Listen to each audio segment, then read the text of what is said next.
Yeah. Oh, wow. Oh, ho. Hello. What? Oh, I'm just looking on Drive Through RPG. There's a heist deck on Drive Through. Oh. It's print and play heist deck by Andrew Shielder, I think is his name.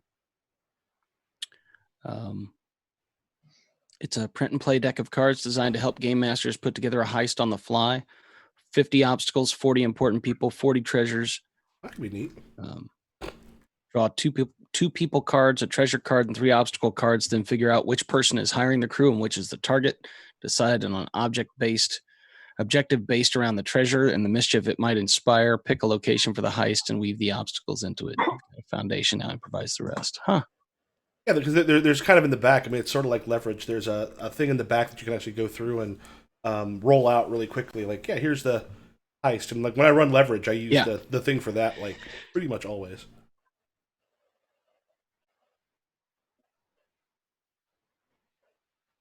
Sorry, I need to take my allergy pill. That's why I'm feeling like shit today and starting to sneeze. I'll be right back. Okay. Yeah, let me grab something real quick. Sweet. I'm just checking emails because I got kids asking me questions.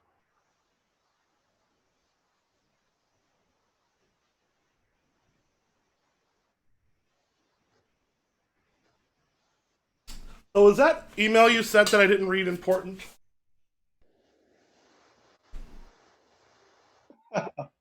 Can't tell if he's actually asking or referring back to your conversation from earlier.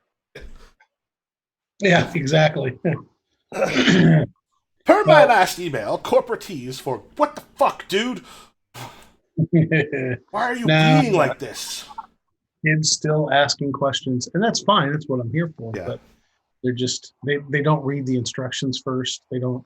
I mean, I was having trouble. I recorded a lecture on Zoom, and then when I saved it, I accidentally saved it over another one, so I lost it. So I had to redo it, and then I put it up, and then I just started putting them on YouTube because that's so much easier for the kids to click a link than try to download anything. And half of them are saying, it wouldn't work for me. I couldn't open it. I didn't find it. Blah, blah. So now it's a YouTube link. So that's not a like, I'm going to make it idiot proof. Please don't be the idiot. Right. Were you guys talking about me? No. Different idiot proof and don't be the idiot. I figured that it talking about a totally different idiot. It probably had something to do with the, Primo. Oh, Primo. Yes, we were talking about Primo. Yeah, totally about Primo, not about me. Right on, right on, right on. All right. It's what my character would do. God, people should be. You should Speaking of what our characters would do, legally smack people for that.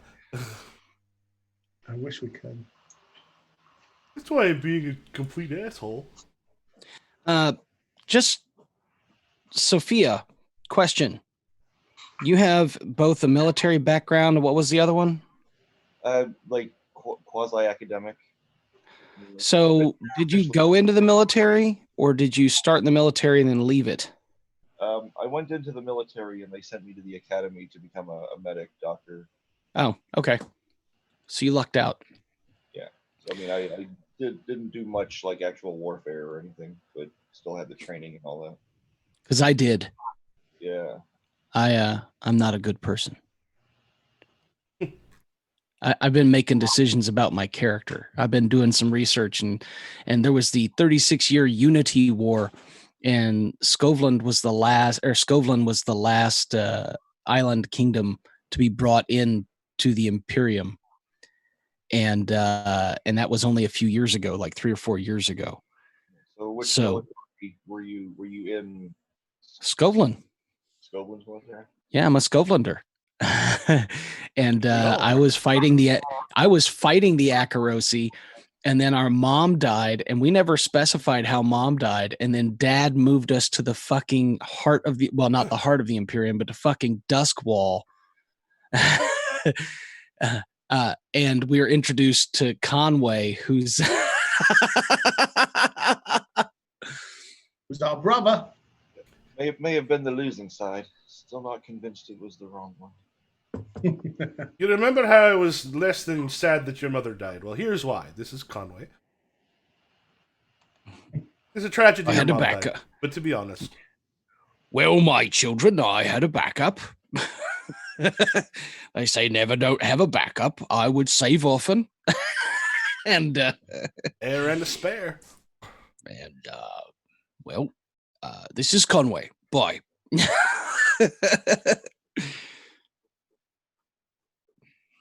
And that explains why none of us like Dad. Right. Do we want to do a quick recap from what has happened? Oh, sweet Jesus. What did happen previously? It's been a week, over a week. We made the mistake of leaving potential allies or enemies alive. Yeah. We did things the smart way once, and it turned out to be the worst mistake we've ever made. Things could be fine. That could have nothing to do with you. Yeah, the Cull of Crowsfoot could have nothing to do with That's us. metagaming. That's metagaming. Hey, you want to talk about metagaming? How about you put a giant fucking clock right in the middle of the screen with the Cull of Crowsfoot on it? And this is tension. Talk about a game master training players. How about just once? How about just once, just for fun, we make a good decision? We did that once, and then the GM put up a clock that said the Cull of Crowsfoot. Well, I was like, well, that they're still going to summon the stuff they were summoning. Like the one GM on any of the forums, well, my players aren't killing enough of their enemies. I'm fine with you not killing your enemies. This one, I'm just like, well, evil things still going on, so that should come back at some point. Yeah, well, and honestly, it should. Yeah. Although, who knows? They might hire us to help with the Cull of Crowsfoot. Yeah. So yeah, I mean, anything I'm not going to pull like a Shadowrun where like the Mr. Jones is always betraying you, or Johnson, Mr. Johnson. Yeah, in that case, I was just like, yeah, they're doing kind of a big thing. It's still going to happen. How would you like to add soul survivors to your resumes? I think it would be quite good for business. Now, I mean, technically, you'll be dead, but your soul will not be eaten by the great, demon. Let me consult my my good friend Mr. Spiked Maul upside your head, and we'll figure it out. Didn't know you brought your friend with you. Would love to meet your god. Well, you're in luck. Hear that knocking? You want to grab the door. Sister, how about you not talk anymore? Fuck. All right. So we did. We took money. We basically we made an exchange. They gave us 6 coin. We gave 2 coin to the cult, and then took their kids back, and then flat out warned them, hey, your kids are probably fucked up. They're probably indoctrinated. But here they are. I'd keep an eye on them. They're here. They're safe. They're going to screw you over and kill you in your sleep. But we did what you asked, and nobody got hurt. I mean, let's be honest. That's the risk any parent takes. Yeah. So fortunately, that part, like that mission, was right before the audio cut out in that last episode. Mm-hmm. So I had just forgotten how fucking funny that scene was, though. Everyone find a travel buddy. Join hands. Hold on. You think I'm fucking kidding? I don't remember you looking both ways when you crossed that street.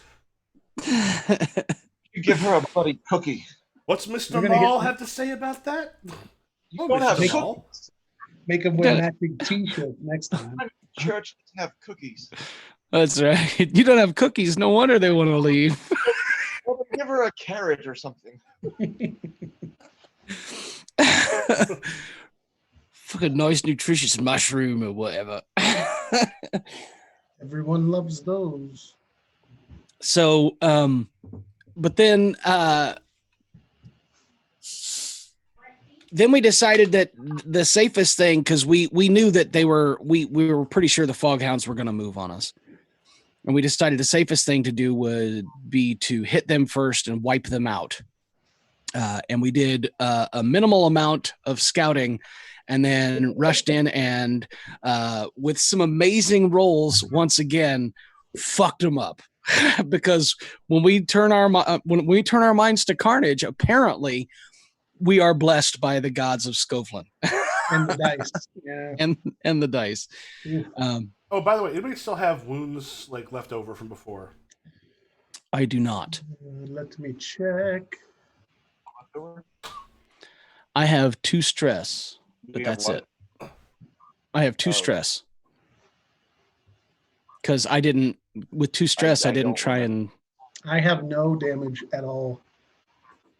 Well, that's fine. That's I'm sorry, Paul. I was only tracking it on the tabletop, not on my character sheet, so I don't know without the ability to see that. Oh yeah, so yeah, well, that's one of the things we'll kind of be able to go back to. You have 0 stress, Paul, because you overindulged your vice. Yeah. That's a problem when you have Sophia, trauma and you have to.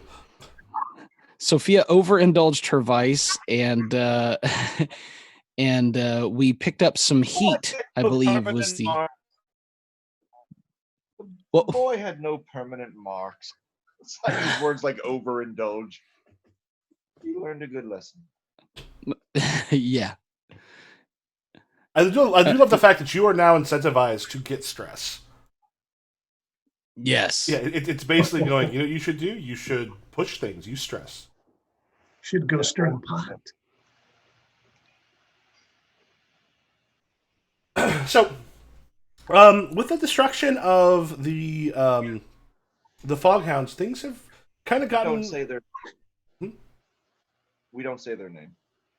Things have actually gotten like a little bit quieter, which is a little bit nice for a change. I'm assuming the Leaky Bucket is also one of your major hangouts. Yes. Yeah. Yeah. So you've We got. like it. Oh, I just said we like it. Well, now that we have the coin, we can get that bucket fixed, eh? So you are kind of coming in through the rain.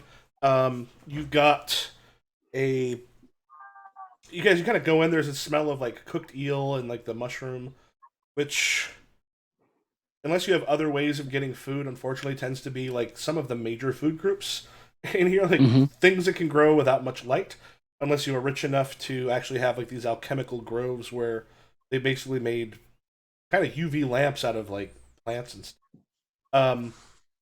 Yeah, a lot of mushrooms. There's even like mushroom tunnels that go underneath various parts of the city, though there are supposed to be no more built anymore, but people kind of grow them where they can. There's even a somewhat decent chance you may have some growing in like a closet or something where you live. And Great. So we're living in Fortress universe. in the what? More Fortress universe. A little bit, yeah, a little bit. Yeah, because kind of coming in from the rain. Duskfall doesn't really have a summer so much as it's got. Every day feels like it should be in like the movie The Crow, except colder. And there's not a whole lot of sun. There's like the weak lights at dusk and dawn, but then beyond the rest of it, it's fairly dark out. And you kind of come in. It's pretty well populated. This is also one of those cities where people sometimes work in weird shifts, much of which you might think of like a spaceship or something. So, like you have places like Leaky Bucket can kind of be open 24 hours a day because it's always kind of someone's getting off the clock or has their like evening at some point.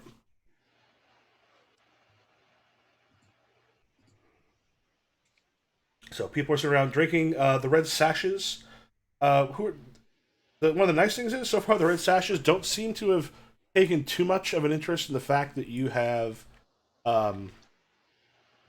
destroyed one of the. I mean, Foghounds are a smaller group. Their tier is sort of below, and kind of barely that. Since they had a weak hold, but how close are you to going up a?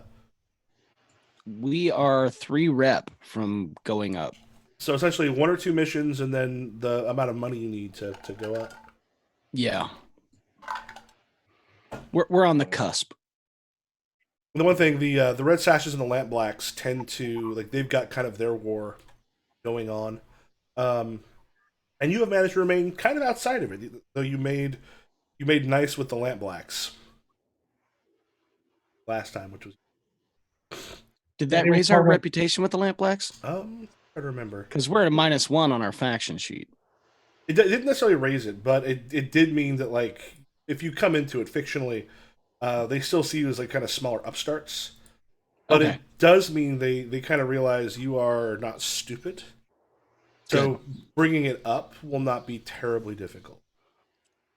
That'd They be may part of my realize outreach we're not. program of talking to all the laborers in the area and trying to, make smooth things over and find some contacts there amongst all of the laborers. Basically, I could see them seeing us as not ineffective, but stupid might still be up for grabs. So there are red sashes here in the leaky bucket.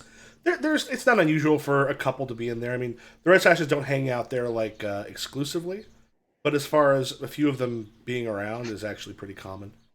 Just because you're very close to Red Sash territory. Yeah. Is it anybody I happen to recognize, like maybe a lieutenant in the red sashes or somebody I know offhand? Or is it just generic red sash grunts? Let's go with Marina Boycourt. Oh, that reminds me. I need to bring up the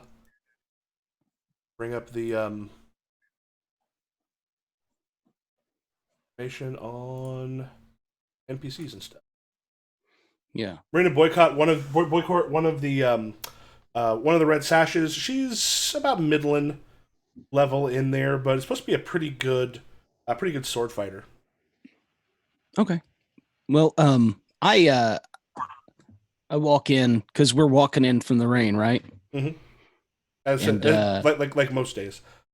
Probably laughing at some joke that Doggy told. Oh, my side. Oh, Doggy, you're so funny. Not that loud. Not that loud, not that long. You're not that funny.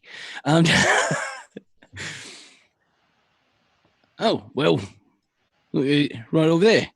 Couple of red sashes. It's is that Marina Boycott? He sort of looks over. What is your how do y'all get along with Marina? I think that she's probably heard of me because I'm kind of savage. Okay. I've earned that reputation. Little bit. And I've heard of her swordplay. I've seen her around. She's probably seen me around. We've never been introduced. But I'm asking these two, but I'm saying it to where I could easily be overheard. I'm not hiding that I'm saying is that Marina Boycourt. Considering how close we have, would it make sense that you maybe had paid off the Red Sashes so you didn't have to kick money up to them? Yes. Okay. Kind of looks over and goes.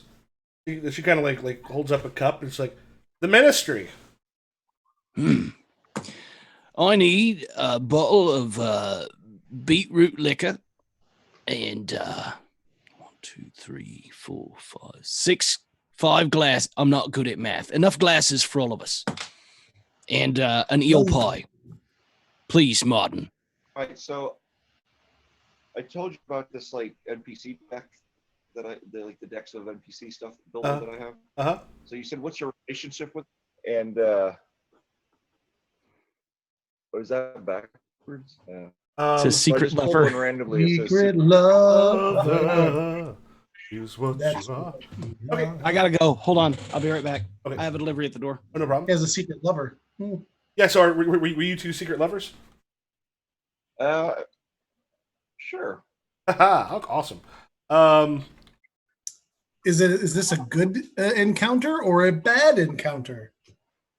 I'm thinking maybe it was like when we were younger, maybe like 5-10 years ago. Sorry about that. Jody had it. I just needed to make sure somebody was taking care of the door. Yeah, so I'll say this: Secret Lovers, is this one where you're still together? Not regularly, but maybe occasionally we still like meet up for the old flame. But So friends with benefits. Distant Yeah, friends with but benefits. like like every maybe a couple times a year, not like weekly. Like acquaintances with benefits. Yeah. And is it Like just we one had where a particular reason it's secret, or is it just never comes up? It's just like it's a hookup that doesn't happen enough for anybody to know. I think maybe when we were younger, like in our late teens, early 20s, that maybe it was not so secret. We just don't advertise the fact that once in a while we Yeah. still get together and help each other out. This reminds me, I have a friend who is incredibly cagey about when he's dating people, like to the point where he asked, like he was DJing a friend of ours wedding, and he's like, "Hey, can I bring the girl I'm dating?" And so my friend, she's like, "No, is this some random girl you're bringing? Like, you're gonna be DJing, Nate. We don't want someone we don't know at the wedding." Blah blah blah blah blah. This whole thing. Turns out it's a girl he'd been dating for a year and a half, who we knew, but he just wouldn't say anything about it. And so like later on, she's like, "Why did you?" They're married now and have 2 kids. She's like, "Why did you tell me it was Amy, you idiot?" And he's just like, "Well, you said." Not to bring a +1. She's like, "It was Amy. You'd have been fine." Like, I said not to bring some random person. yeah, like, Amy's not a random person. It's like, we know her. What the hell's your problem? Met her on Thursday. The wedding's on Friday. Yeah. Yeah. Well, Come on. it's a matter of phrasing. Can I bring a date? Yeah. Or instead of do we know her? Do we know them? Well, because he would occasionally we'd find out he'd been dating someone for like 3 or 4 months, and Yeah. we may have met her, we may have not, but yeah, it's just he's just weirdly cagey. Love him, but like, dude, what the hell? I've been accused of that too before, but it's just because I just don't like people getting. I just don't like the injected opinions like too early in the process. I'm just ashamed of the people who will date me. Yeah. Well, I have. I have a friend that our joke in the group is because he's kind of the opposite. Like he's always like he'll just announce like he's a vegetarian, like he's vegan. Like when he's seeing somebody, it's like the first thing when he introduces. Yeah, so I'm seeing this girl, and like someone like invariable will go like, does she know? Because sometimes he builds things up like so far ahead of schedule, and she's like, dude, we went to a movie. I wasn't even sure it was a date, and he's already like planning trips and shit. That gets him running away. But yeah, she Marina sort of smiles, Primo, and then kind of like Primo doggy, and then there's a little bit shy. Been a while. Yeah, and her name's Moira. Marina. Marina. Okay. And you didn't use her name very often, did you? There's another name he's not supposed to say in public. Yeah, my mouth will get occupied, so because we drink a lot when we're together. We role played a lot. I'm having a little trouble hearing you. Is there a way to increase your volume a little? Yeah, I can tilt the problem is that if I tilt it too far, there's sometimes enough of a lag that it starts getting like an echo cycle. Because the speaker is up on the lid or the microphone's on the lid and the speakers are on the base. So if they point too close together, then Gotcha. sometimes you get that echo that reverberates. Right. Well, Boycott, it's good to see you on this side of the cinder under good circumstances. That is. Heard you gave Foghounds a hell of a thrashing. Who? Oh, that's right. You're speaking of something that no longer exists in this world. I'll drink to that. That's one thing we've learned as a Sash is that you never know who's going to pop back up again. Usually someplace else, lick their wounds, restart. Well, that may be. Well, based on what Mikey found, I'm thinking like maybe they originally were in the south, lost that territory, and then popped up again in the north side of the island. So maybe they're the bad penny. Actually, I mean, having them down there, because I think when using the other map, I think we put them like across the river in probably a similar spot. Yeah, the fact that they're further south actually makes some sense. Plus, I mean, it's called we Fog went through the Hollow. Rookery to get to Yeah. And Or they it's might have got Barking Dog Court and the Hound Park. And, Yeah. And they might have been using that clothing shop up north because it wasn't in their territory and they thought it might be more hidden. So. Yeah, we just went to, that's where their headquarters was. Yeah, and also probably trying to make some inroads. We've got something up there they can kind of start trying to get in place a little bit more money. I mean, not a ton more on that side. But a bit.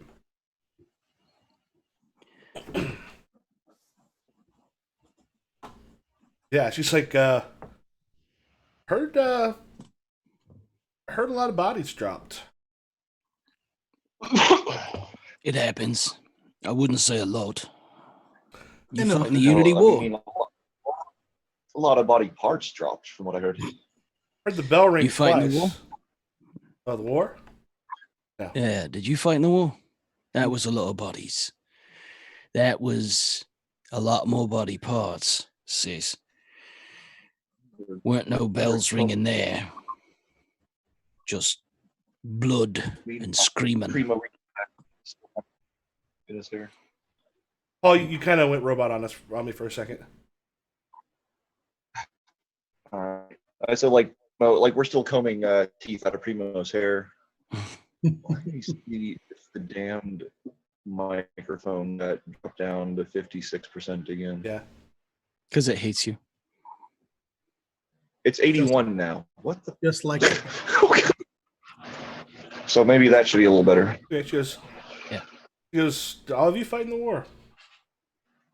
I mean, I know Sai was a medic. She trained. She never fought. Right, No, well, sis? If the war, if yeah, so I did fight on the Skovland side, I guess. When I came here, I joined the military and they sent me to the academy. So I didn't do any fighting in this military. I did some fighting in our old military. I didn't fight. I didn't join up. I had an ingrown toenail, so I was not eligible. Oh, it's a good thing you You chose. Truly sad. I went to work. A good thing you've chosen such an easy line of work. Wait a minute. Easy. Being a laborer is not easy. It's hard. I was thinking more of the ministry. Oh, yeah. Well, it's not easy either, but whatever. The ingrown toenail doesn't get in the way when you're beating the living shit out of an entire gang. Just the three of you and Cragheel and what was your names? Don't tell anyone, but I got the toenail fixed.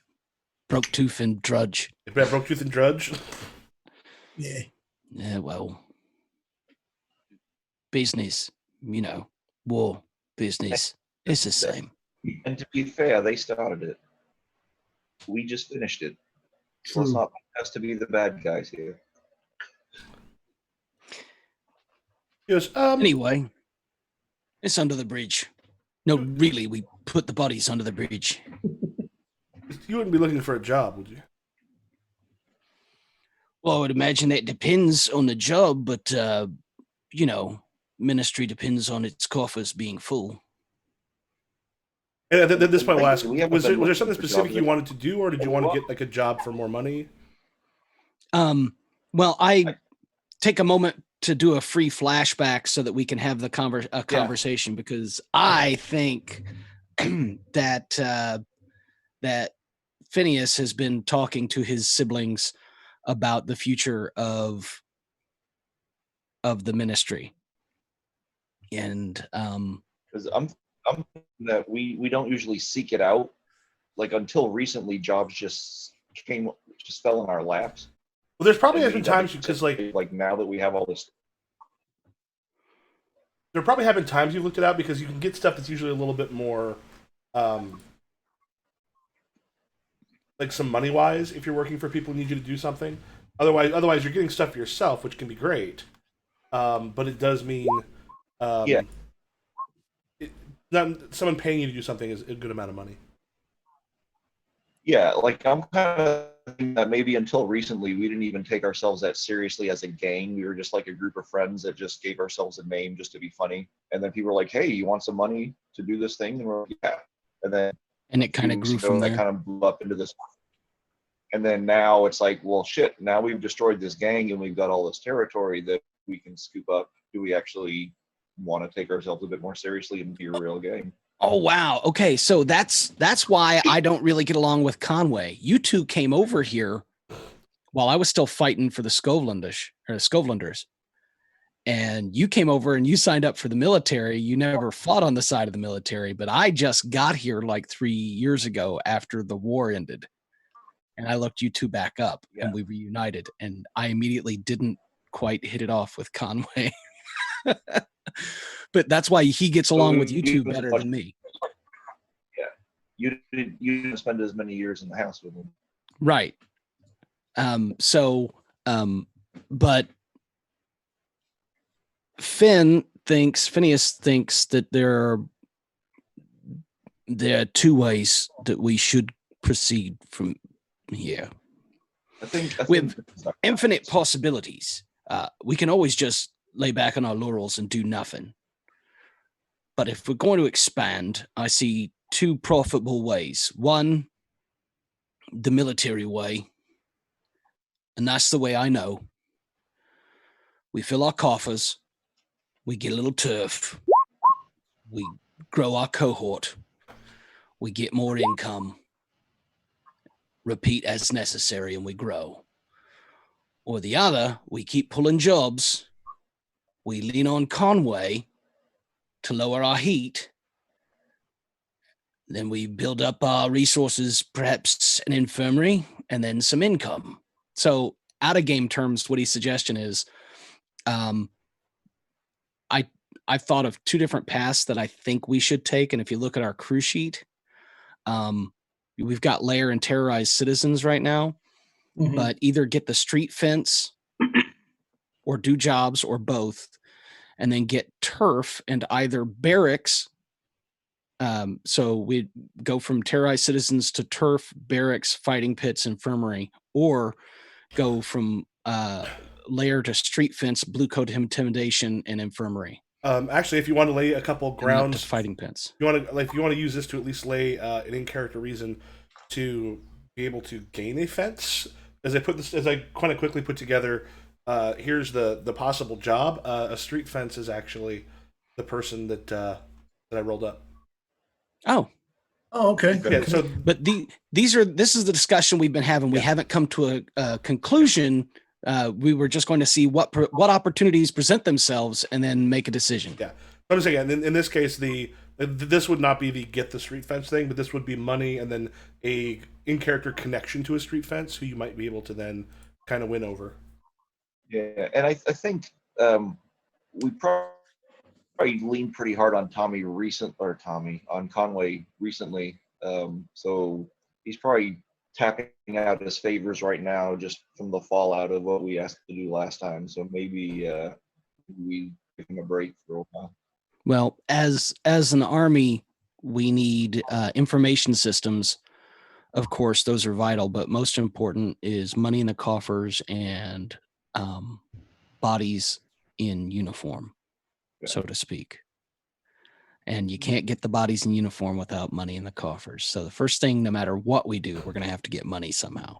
So either do jobs and get the street fence, or do jobs or get the street fence. But then after that, we've got to go for turf, and then either. My thought is we could go for. It says blue coat intimidation for -2 heat per score, but I see it more as bringing Conway into the ministry. Not really intimidation, but it would be giving him that ultimatum. Do you want to stay halfway forever, or are you a black church? Yeah, I like and I think with the way things are going, I think that blue coat intimidation is a pretty high priority for us. All right, so let's start. We've been having this conversation as we walked in. So what kind of job exactly do you have in mind there, Marina? She goes, well, we have we're a little busy right now with our problems with the lamp blacks. You heard of the fence, Crisio Catalan? Have I heard of him? He's one of a number that you may have sold some stuff here and there too. But I've heard the name. Yeah. Heard the name. Yeah. Sure. Well, it seems like he had a bit of a problem with someone who was supposed to deliver some stuff his way, who decided that they were going to keep what they were supposed to take.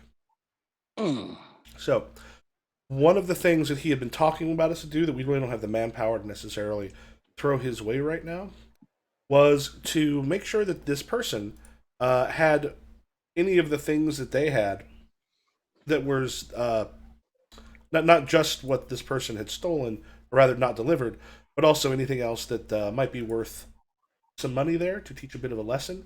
That offense must be someone that you don't double cross.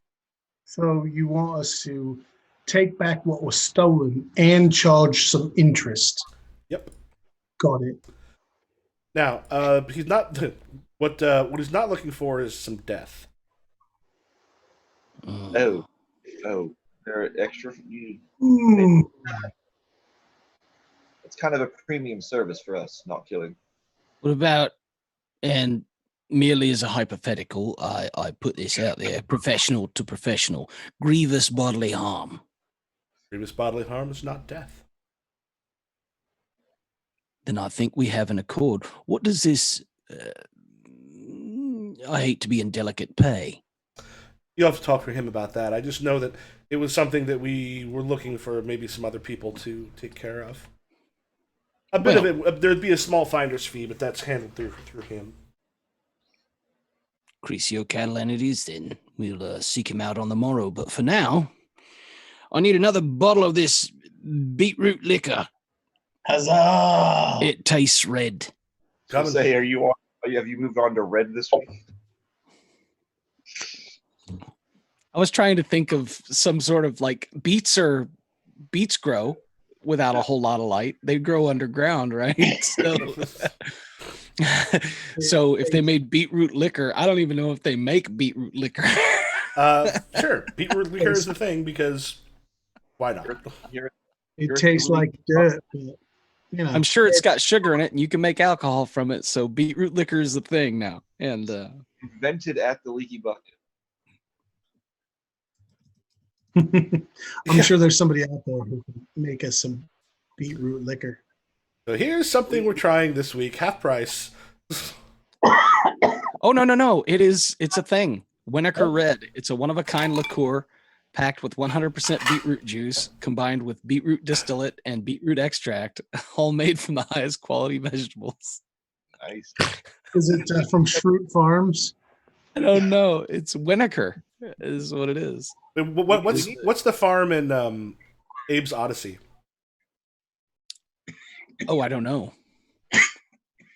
I watched. There's also sugar beet vodka.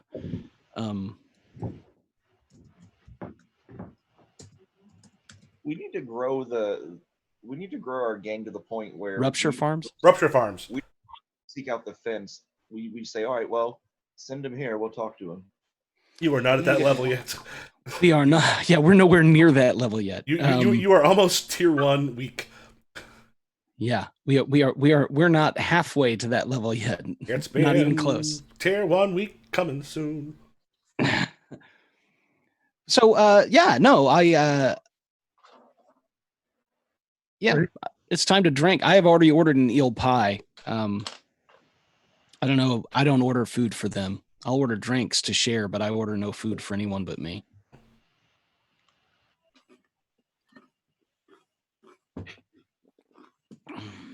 I eat my pie, I drink my liquor, I fraternize with the Red Sashes. I'm just having stew. Like you do. Yeah, and unfortunately, fish is actually a little more expensive. Martin Gull. Let me make a note of that somewhere. Martin Gull owns the Leaky Bucket. Like, if you get stew, it means, or like fish and stuff, it means you're fairly well off. But let's say a lot of eel, there are probably some other things as well that are not terribly lots of uncommon. Mushrooms stew is probably what it is. Yeah. So, did I make a note? Or meat stew. What kind of meat? Yeah, that's a question. If I'm not meat under the bridge. Meat that used to be alive. We're pretty sure. We have, an idea. Right. Okay. So, you need to find this guy. Meat stew. Anything anybody else wants to do that night? I might Sigh. visit Conway. All right. Maybe Marina. That's not your business. Old feelings getting stirred up. Maybe. I'm on my 4th bottle of beetroot liquor when I don't notice what the fuck you're doing anyway, so it really doesn't matter. And by my 4th bottle, I mean my 4th bottle. You guys have been sharing a bottle that I bought. But also the good thing about beetroot liquor is that because it's so nasty, it's pretty cheap. Well, it's red. It tastes and we drink red. it in honor of red, and we drink it in honor of the Red Sashes. Not sweet red, but red. Red. More of a maroon, really. Well, morning comes and I pry my eyes open. I'm probably still at a table at the Leaky Bucket. Mm-hmm. Anyone around other than Martin? Well, Any of my crew around? Yeah, none of your crew is around. But you do have like the most recent, like, who got off shift are there. Yeah. All right. Well, I say my goodbyes. This I'm pretty sure this is fairly common practice for me. Another person might have a cot somewhere in the back of the Leaky Bucket, but not me. I sleep at a table. And Doggy, you're gonna go talk to Conway? Yeah. After I wake up and get ready, I'm gonna go visit Conway. Okay. Yeah, you catch Conway at home. Sort of. All right, brother. Doggy or Douglas. Mm-hmm. We're looking to how should I say this? Expand the ministry Yeah. a wee bit. You've been doing a little bit of that. Yeah. So you're aware, and we're obviously you and I get along the best since we're closest in age, and so I wanted to bring this to you first. We'll need a bit more commitment from you on our end, if you understand what I mean. Kind of like size and just takes, like, it's just, he seems just beat. You actually even do notice like a little bit of blood on the gloves that he kind of wears. And by looking at him, it's clear it's someone else's. And he just kind of looks and goes, "All right, you want a little more commitment." What's on your gloves? Oh, someone didn't listen. Beet juice. Yeah. Human beet juice. Yeah, it's spelled with an A, though. BEAT. Beet juice. Beet juice. Yeah. Sorry. Yeah. Well, that's probably something that you've rectified then, I would imagine. They're listening now. And what I mean is, you and I get along best, as I've said. But you're not really considered a full brother, because the other guys call you halfway and all that nonsense, which I've never bought into because I think it's silly. Because I love you. You're my brother, and I want to see you considered a full member. So I'm not joining the ministry. No, not right outright. It's not what we're saying at all. We just need you to commit a bit more. I mean, of course, we're not saying that right now. No, I'm pretty sure at some point I'm going to. right. But we don't want to, But that when we do that score, yeah, I get you're just broaching the topic. It just kind of looks over and goes, first of all, what does be more committed mean, and how much does it pay? Well, it depends on how successful we are. The more successful we are, the more it pays. So you do the math, because I'm terrible. We can talk in circles, Doug. Or Douglas. We can go all over and kind of like not say things, but we are family. You know what? We're a surprise family for both of us. But you're here. Yeah.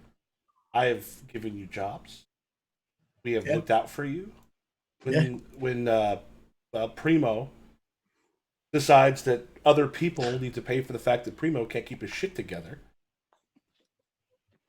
I'm gonna mute so I can react silently.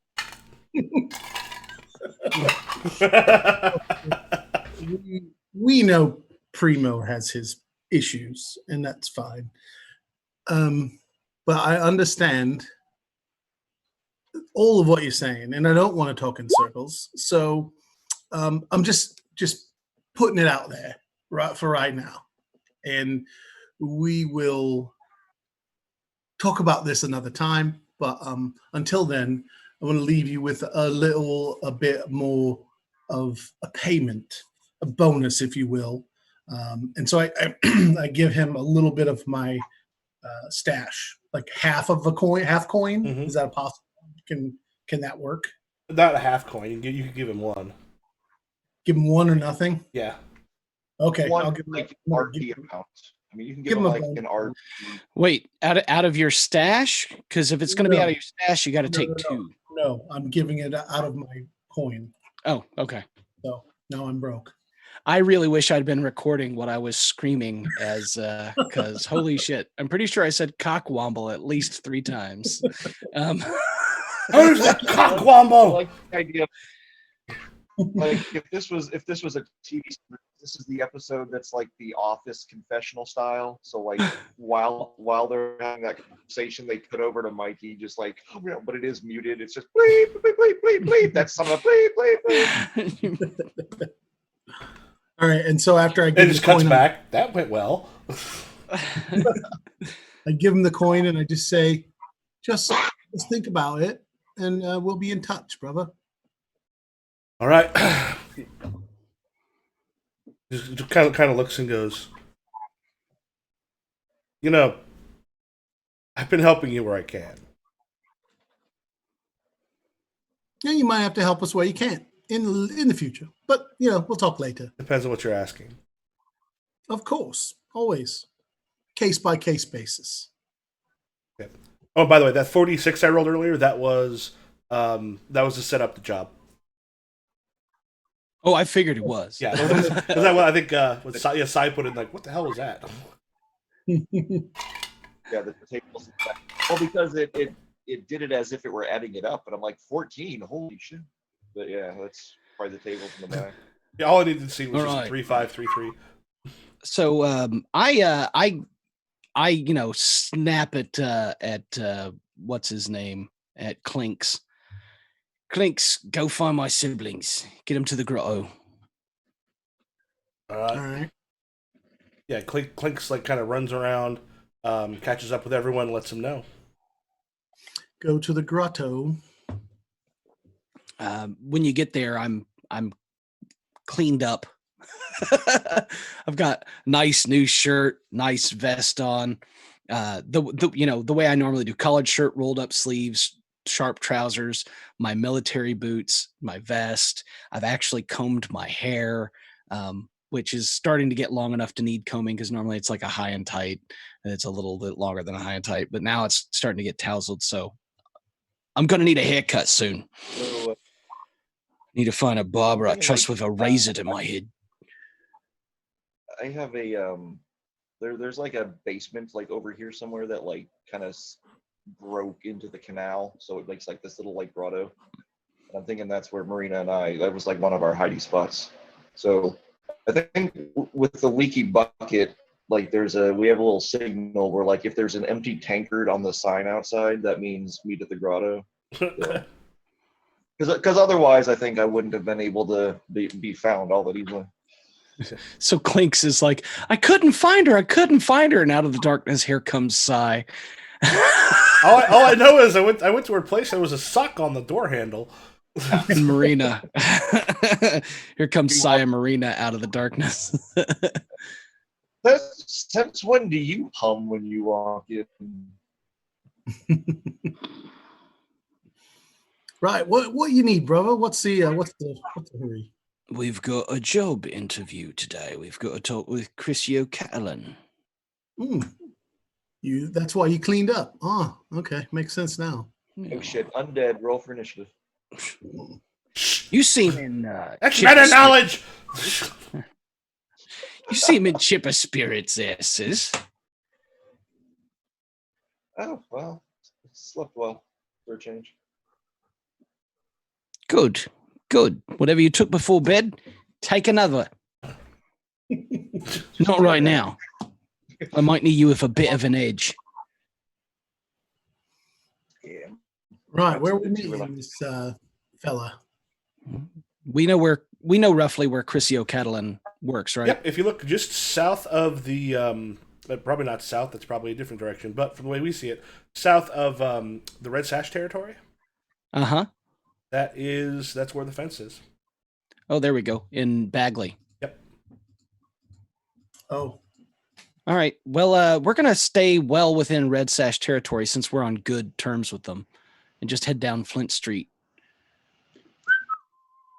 Okay.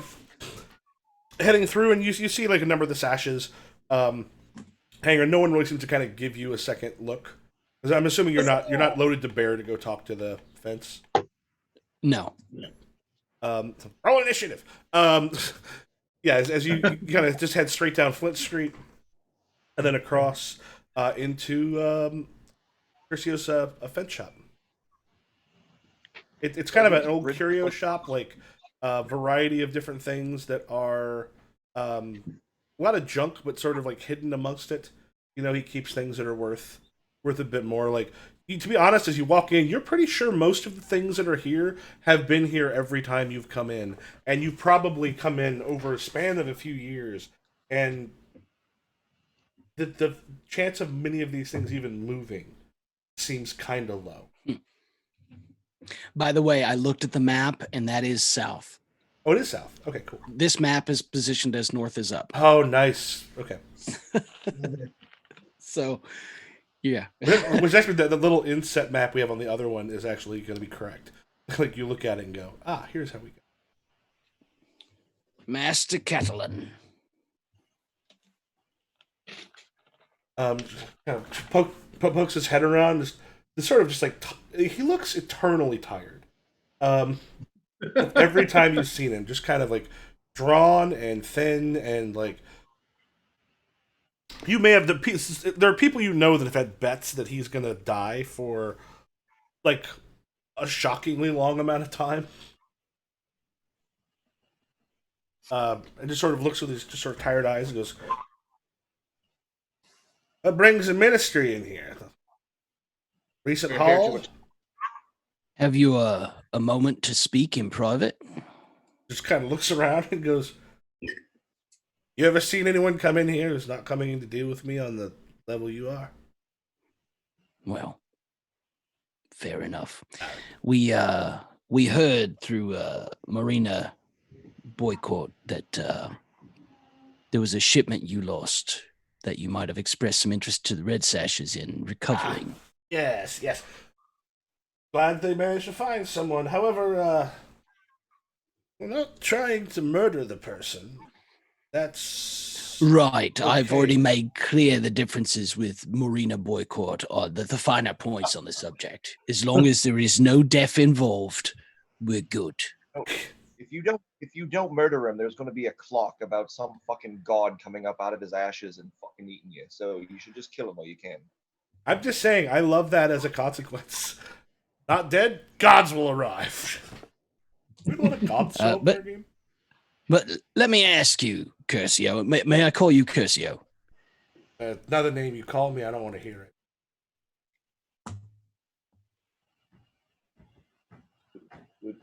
Would somebody explain that to me? I missed the final. How are you on grievous bodily harm? Bodily harm is death. I need the person. Broken legs, something along those lines are fine. I don't want his ability to make money impaired, because I need for him to continue to do what he has been contracted to do. Minus the theft part. Now wait. No, that's the lesson. You let this backbiting rock rat, you're going to let him fuck you over, take your stuff. You're going to pay somebody else to go in and get your stuff and then simply kick his ass and then rehire him. It's none of my business. Look, you want a reminder? Curcio Catalan, the ministry are your men. He's able to procure a number of fairly unusual agents that sometimes are useful to me. Finding someone who's able to bring those in and smuggle them in particular from the wastelands, not anybody can do that. He, for whatever reason, decided that he was going to not bring me this. And he mentions up like, Sai, you're going to know the stuff that he's talking about are poisons. Mm-hmm. Yes. Basically, and they're the stuff you use to kind of help like put together in poisons. It can be used for a number of things. I mean, killing people, but it can also be used to make people sick, sleep. Some of them can be really sort of long and subtle, so someone will just believe that someone had basically contracted something like. But he's kind of rousing us for whatever reason. He's decided not to bring me these things that I had paid for. You going over and taking those, as well as other things, and perhaps let's take the grievous out of the bodily harm and maybe make it just bodily harm. I'm quite good at grievous bodily harm. You know that, right? It's like my specialty. Looks over to Sai and Doggy and goes, I feel better if maybe one of you two. Grievous bodily harm comes at a discount, is all I'm saying. Anything other, you're going to charge a premium for. That's all I'm getting at. I actually look over at Doggy and go, today had the promise of being a good day. Wait, I missed that. What'd you say? Then we don't get to hurt. Today had the promise of being such a good day. But now we don't get to hurt anyone. Look, honestly, Curcio, I'm just saying that grievous bodily harm comes at a discount, right? If you want somebody injured, but not grievously injured, well, it comes at a premium. That's all. I'm your man, if that's what you need. Hey, buddy, do you want someone hurt badly, but not too badly? That might be somebody else's business, but I can do that. It just costs more because I have to hold back. And you know what I don't like to do? Hold back. Once I break out Betsy, and I pull out Betsy, I have now named the cudgel. I have not cleaned the cudgel, but I have named the cudgel. Yeah. It's like when you get a new pan, you've got to season it, right?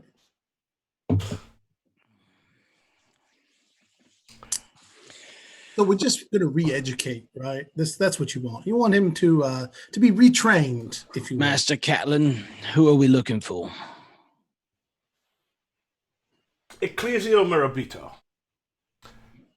He lives. Does this name mean anything to me? No. He lives in Char Hollow, right off of the market, and he kind of writes down an address and gives it to you. He's gonna know I'm not particularly happy with him. So I wouldn't be surprised if he doesn't have a little bit of muscle on hand to protect himself. But them I don't care about. I really like to hear that. That I'm quite intrigued by. Very well. What are we to retrieve for you? And I'm assuming he gives us a list. Yeah, basically, it's a bunch of these regions and poisons. Nice thing is, Sai, you're just like, yep, know it, got it, need it, got it, need it. Like you know all the like you would recognize them when you saw them. And you also know how to test to make sure they haven't been tampered with, stuff like that. What are you looking to pay It was for such a retrieval? 6 coin. 6 coin and anything else we find interesting laying around that you did not specifically ask for us to return. There is nothing there that belongs to me besides this list of regions. Anything else is interest for the betrayal. Very well. I believe we have ourselves a compact. What was the person's name we're looking for again? Ecclesio Morabito. Mm-hmm.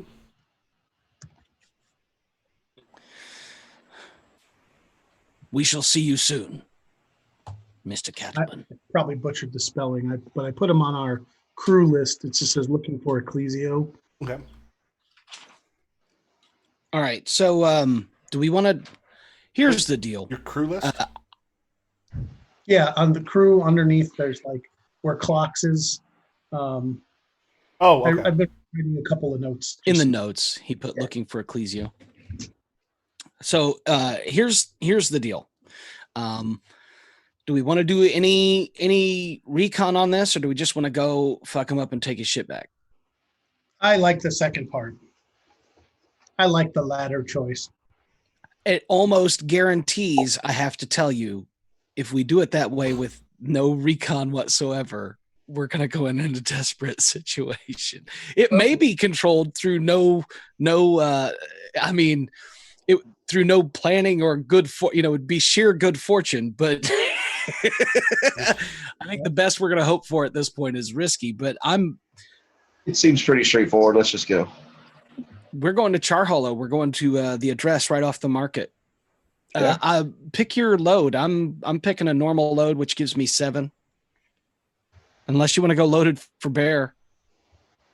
Wait, where did my guy go? Hold on. Okay. Are we taking normal or heavy loads? I'm gonna take normal. Yeah. All right. Normal load. So 7 items. I don't ever uncheck my fine pair of pistols. Yeah. That's always with me. There's a very weird reason. You know what? I don't have my scary weapon or tool checked on the off chance that I'm not going to use it. There's no point in having your fine pistols checked if you don't use them, because it's something that you can have on you if you need it, and you can assume you have them as long as you have the space. But He doesn't want to. if you have needing tinkering tools and not having them because you checked the pistols that you're not using, you'll be pissed about it. You're right. Right. Well, all right. So we just, we go get ready and then we go to Char Hollow. Okay. Right off Char Hollow Market. Yeah, if you look down on Church Road, near Char Hollow Market, just so you can kind of get an idea of the specific area. I see. That you're looking He's at. right here. Yep. Curiosity.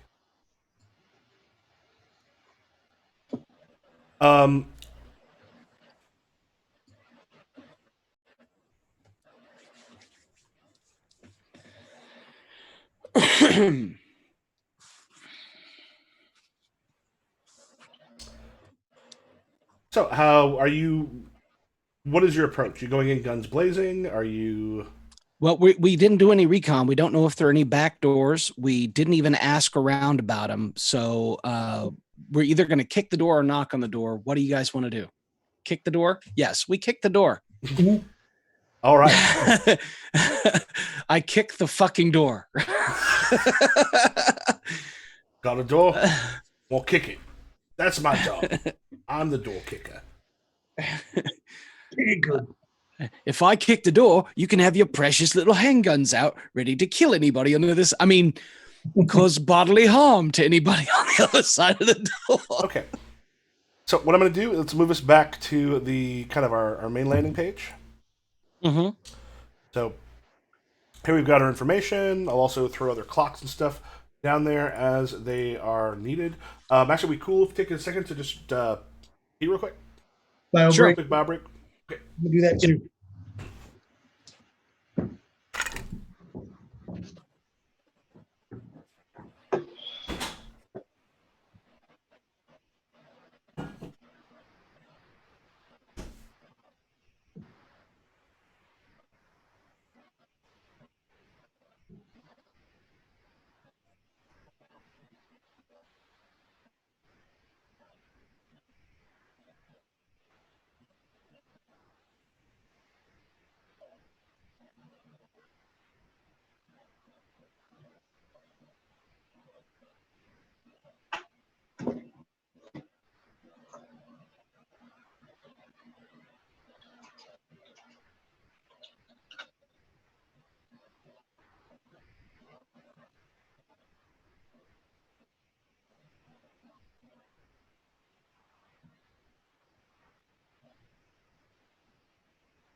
Thankfully, because I had done a bunch of work yesterday with spreadsheets, I was able to just send something to one of the counters without having to look shit up.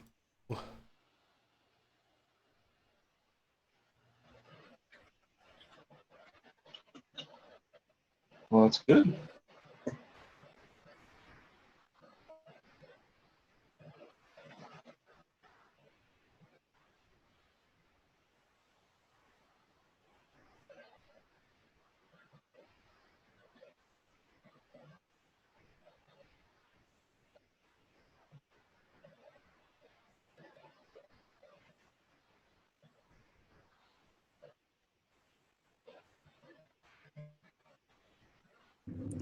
Okay.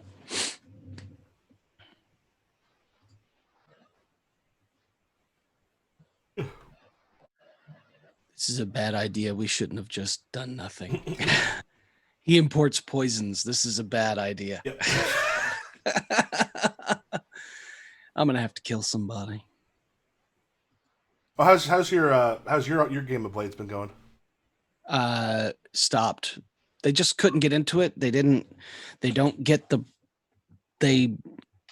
I don't want to talk about it. Sucks. I've had a feel like that where it's just like, yep, it's just not for the group, and that can suck. My group wants me to present them with a plot. I get so bored. And I just want characters who are interested in doing things. I'll give them a plot. That's not a problem, but I want characters who are interested in creating plot twists and entanglements and problems and solutions beyond, and goals. I want them to have a character that wants something. The meme is a picture of Mikey like looking through the book going, that's not how this works. That's not how any of this works. Yeah, but there's most of the games I like to run, you can't really do that. Like they're not set up for players to just be like, give me all the stuff. Well, yeah. Well, I mean, especially because you run a lot of like powered by the apocalypse type games where, one of the primary rules is do not plan ahead, asshole. It was actually funny. I haven't actually run a PBTA game in a while.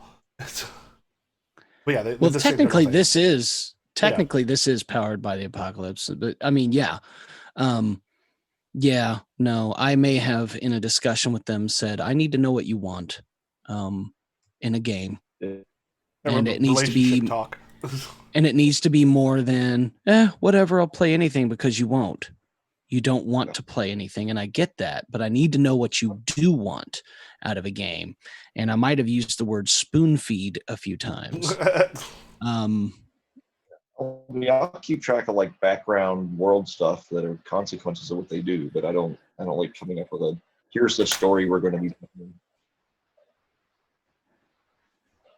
telling. I enjoy making plot hooks. I don't want to know where it goes. I enjoy saying here, and here are all these things, and then if they ignore them all, that's why I want you to. Like, I want you to remember the name Damned In because you came up with the name. When I create everything in the world, then wait, what's that guy called again? What's that? I'm interested in taking the Project Dark into more of an ongoing thing, where have it be like an early one. It's like maybe robbing a bunch of like a street, essentially, like just kind of like hopping through and taking a bunch of stuff. But while that's happening, some of those eavesdrops picking up a whole bunch of possibilities, and some of which, of course, are gonna like you can't. It doesn't become a checklist because like some of the opportunities will kind of leave. It's the players going, "Oh, this sounds cool," and saying, "Hey, for next time we want to do this," and then it could easily be like, "Cool." Because that's a game that requires, because it's all about getting into a place and sneaking through it, so you actually have to have like the map and other stuff like ready. Some stuff you have to have prepared. Yeah. So are those eavesdrops part of the system, or is that just something you throw in there for? It's part of the system, and it's mentioned in the thing. So I've written those up because all the stuff you're doing is It's stuff like I got the maps, I came up with the idea and that stuff, and I went through and wrote out all the stuff. So Mikey, and did we tell you about the eavesdrops? Mm-mm. As you are playing the, have you ever played Thief? With you once at a convention. Oh, yeah, Project. Yeah, you play the. But like as you are going through and sneaking through these places, the way that story gets presented, because like your big thing is you're going through, you're stealing stuff. Like Lara managed to like win the jackpot by happening to like go into the, like everyone else like ran down these two like hallways because they maybe got caught. She went straight ahead and got straight to this like giant altar because you got the map is actually got dynamic lighting, so they can as they move their tokens, they can see more of it. That's cool. But when they're That is near a cool like feature. what? That's a cool feature. Yeah, that looks it. That's one of those things I was like, oh, that's so fucking cool. But as they get towards like where people are, or if they're in the same room, or like if they're like outside of a room while people are talking, I pop up a thing I wrote, and the players will just take like they'll take roles of the characters, and then go through and like this is the conversation they're overhearing, and one of the fun things has been like particularly in that first and second session, because this last session there was a couple. You didn't get too many of them, but they would keep kind of going back to like, well, what did they say on this kind of stuff to use that, so you can kind of layer in plot hooks and character stuff. Like they went to a library in the second session where there was two guards up top on that second floor of the library because you can either go up the steps, but it also the upper floor attaches to it. And they're talking to the one downstairs. One downstairs like the one guy's like the one upstairs like, is it hard? He goes, no. Or is it soft? No. The other one's like, so it's hard. Yes. Is it inside the room? Or is it outside the room? No. So it's in the room. So there's this thing playing, basically, I Spy, and always like, is it a book? Yes. How are we supposed to guess that? Is the book red? No, you're right. Book. It's a book! It's like, you can't... But then, like, actually, like, putting in a couple little, like hints to where things could be, stuff like that. Yeah. It's been fun. I've enjoyed using it as a very different style of letting. In the first session, I mean, it even because it's like little cutscenes. So, like in the first because I played the first session with that other group, and there was that where we were debating like, should we split up? And then we went to like that secret door, and at the top of the stairs or one of the rooms, there was a conversation of like, why did he send those 4 guys over to this other room? What are we guarding over there? And we're like, okay, maybe we shouldn't split up. No, the splitting up actually works. The problem with the first session you did is, think of how different that was from what we played. I mean, in this case, it was like this particular room has dangerous people in it. We go to this group, split up for the other stuff. But just overhearing like, hey, he just moved guards over to this section is kind of nice to know what to expect. Mm-hmm. All right. Let's get to the. Can I share something that's really cool? Yeah. That I just realized I could do that I did instinctively and didn't realize. Look, a lot of people piss and moan about Macs and Apple and belonging to a cult. I don't belong to a cult. I use an iMac. I use a MacBook. I have an Apple phone. I don't belong to a cult. It just kind of panned out that way. If you have to say you don't belong to a cult that many times. You know what? Whatever you want to say, but just instinctively, I was on my phone and I had to mark an order shipped on my dashboard on my Square because I shipped a CD, but I used a third party to ship the CD, and they sent me an email that had the tracking info, and I needed to mark that on the order that I was sending out, and I on my phone hit copy on the number, on the tracking number, and then I put my phone down and picked up my mouse and just hit paste, and it pasted the number from my fucking phone. So y'all can kiss my cultist ass. The great Cthulhu sleeps beneath the slumbering waves. I love Macs. I wish I had more. And there will be a cull of crow's foot. Okay. Yeah. I was funny. Actually, speaking of shipping. I was forced to Mac it. Did you see that? Morning, so. Did you see that picture of the alien shirt? They just said Alan, and then at the bottom in space, nobody can hear you in space. Alan! Alan! Yeah. I ordered that shirt. It's on its way. I said my comment was I never wanted to be named Alan more than now. Alan, Yeah. in space, about- nobody can hear you in space. I thought of sharing that with you because of all the alien stuff, but I was thinking of that damn groundhog the whole time. Alan! That's what I was. Alan! Oh, that's Steve.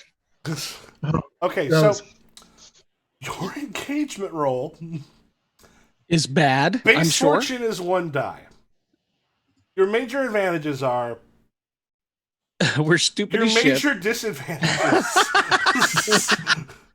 It is bold and risky. It's bold and daring, so you do get that. But your major disadvantages, target is strong against this approach. Yes. District modifiers. Actually, what is which one are we in? We're in Crown Hollow? Char Hollow. Char Hollow. Let me double check what Char Hollows is, because I put a couple of the ones in there. I was not expecting to go to Char Hollow today. Operations against citizenry in Char Hollow are considered for hostile turf for the purposes of generating heat. This one is not against the people. So that gets you at 1 die, and let me see if anything else seems to fit. Well, it's not overly complex or contingent on many factors, so there's that. We're not allowed to kill them. Only rule. Not grievous bodily harm. And this one, it's. I wonder if regular people are considered tier. We'll probably say tier 1, sort of above you. So you are rolling at disadvantage if someone wants to make the engagement roll. I think if you put a 0, it'll just do your 2 and then take the lowest. Who wants it? Oh, okay. Okay. Sai rolled 4. So, mixed result. You are in risky when it starts. So, you just come in We and kick the door. you just bash in the door. So, as you bash in the door, where is... And this is a house, a residence? Yeah,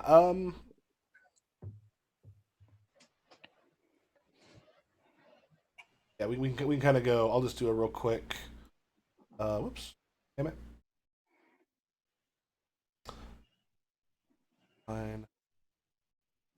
I'll just do a real quick on the kind of like in between the big map and the thing. Got like... Okay. I should probably make that thicker.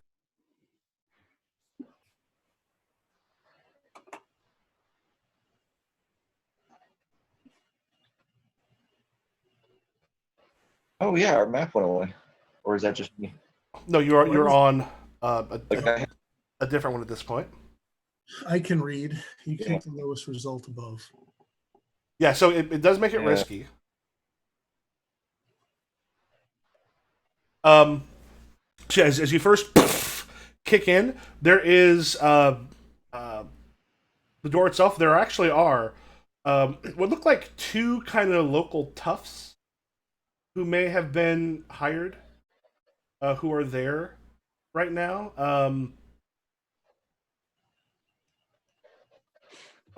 Fuck. We should have brought Broke Tooth and Drudge. Well, better luck next time. Can we go into story and say, we told them to meet us here. They're always late. Let's leave them healthy so that when the blowback chases us back. Yeah, I can always call for a flashback later. Yeah, take the stress for a flashback. Yeah, and there's a hallway sort of that kind of like goes along the back. But so as you come in, because it's like a 2-story thing that looks like it might be fairly deep in there. As you open it up, and the 2 of them are kind of sitting there, and they pull out like inside of a house. Oh, you went through the back door or front door? No, we went through the front. I'm saying they can just be waiting at the back door for runners or something. He's talking about Broke Tooth and Drudge. Yep. So as you kick it in, that's one of those things that like having a sword. I mean, besides swords are a little bit expensive, but a sword inside of a room is usually not particularly good for swinging it. There's not a lot of room. knives are a bit more, like a long knife in particular, that's a bit more useful. Kind of pops up and they as it, like and then as they grab them, they weren't like waiting for you. They didn't see you on the way there, but they are able to kind of like jump to their feet relatively quick. Doggy, some suppressive fire. Right. Now Are you going to suppress them? I don't know, in their knees, or are you going? I'm gonna shoot it low. Let's put it that way. I'm gonna shoot it low. All right. So this would be hunt, and it's risky or desperate. It's risky. These ones are not considered a tier above you. These are just a couple Okay. of the thugs. And part of this is also getting into the house. It doesn't Standard. just it also to get. I mean, you're shooting them, but also keep in mind to get them like further down afterwards. It doesn't necessarily have to be we're beating the shit out of them. It can also be rush past them. It could also be we intimidate them. All that kind of stuff. Yeah. So standard effect. Yeah. And no bonus die, right? You can take stress if you want, or not. I'll take stress and push that to a 5. That's not the way stress works. You use stress Oh. beforehand and roll an extra die. Yeah. Sorry. I mean, you still got a 4, which is like a 4 and a 5. Success. The same. Yeah. Yeah. So as it happens, one of them actually had a like throwing knife, or rather, he throws the knife. As that thing comes flying at you, let me actually pop that out again for the rules. I've got pop it out.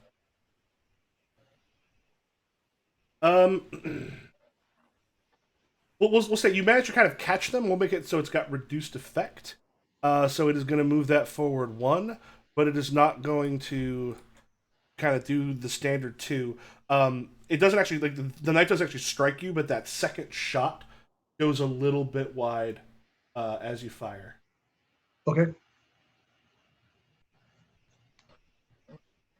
Paul, you back with us? Yeah, I am. Okay.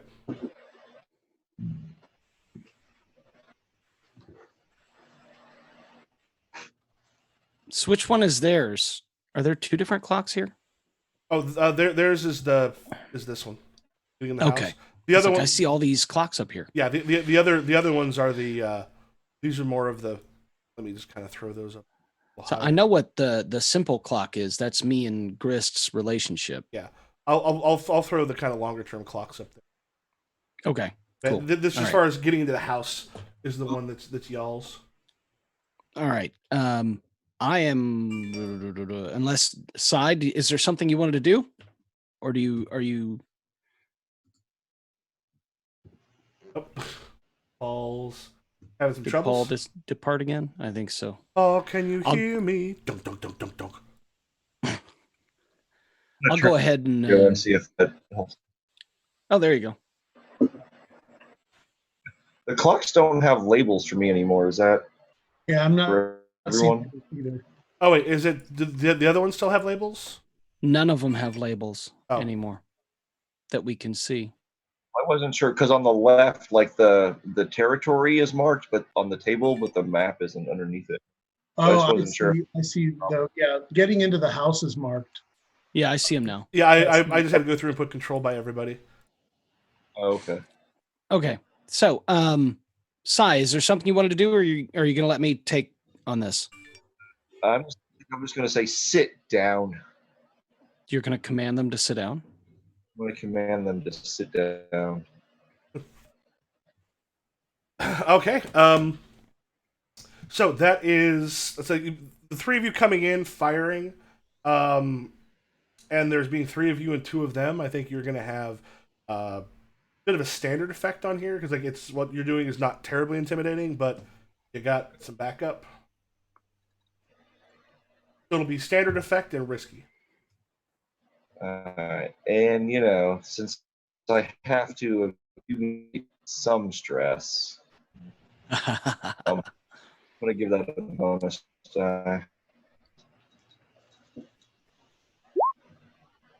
That's a 6. Yeah, so there's a moment when you kind of do it like the one realizes he's thrown his knife, and the other one who got winged a bit, is in he's got his the one who threw his knife just sort of look and just grabs a lamp and smashes it against the wall, but like you know how in real life they don't smash the way they do in the movies where it's like a perfect thing you could hit somebody with. Mm-hmm. Yeah. And he's left with like not necessarily a ton of stuff on there. He's kind of looks and they look kind of a bit worried. It's like, he just goes, Steve, like, Sit down. I remember we're not the only ones here. That's good information. All right. Well, I rush in with my maul and I'm going to swing it regardless of what the fuck is in my way. And I'm going to hit at least one of them with it. I'm going to use skirmish against both of these fuckers. Okay. Also, Mike, since you've also been looking at the rule system, give me a real quick reminder because I'm thinking the Usagi Yojimbo might be what I'm thinking. This is not a game where they take direct actions against you. That becomes the hard move, not getting the... If they want to take an action, it's basically they succeed unless we do something that stops them. Okay, true. Okay. So the way this works is resistance rolls. Yeah. Yeah. Well, it's either resistance roll or I can skirmish and whoever, they're attacking me. It's a desperate situation or whatever. I skirmish back, whatever. Okay. Yeah. I was just I can resist. I was thinking of Usagi, which was a straight up, they took an action, which was unusual for Powered by the Apocalypse style. Well, if they're not sitting down, I'm going to sit them down with a maul. Okay. Is what's going to happen. So let me mark this scary weapon or tool, my big bloody thing. Will be sacked. As I'm swinging, perhaps you haven't heard of me. My name is Primo. Whack. So I'm going to skirmish. Is it risky? Yeah. Risky. What's the effect? Standard? Yeah, but doesn't your thing bring it up by one? I think you're right. Isn't that part of what you're? That's the thing that has saved your ass on a couple occasions. By one. That is correct. So that makes it great effect. Yes. Mm-hmm. So I submit that, and then I'm going to fuck it. I'll take 2 stress. Why not? Wait, what's a devil's bargain look like on this?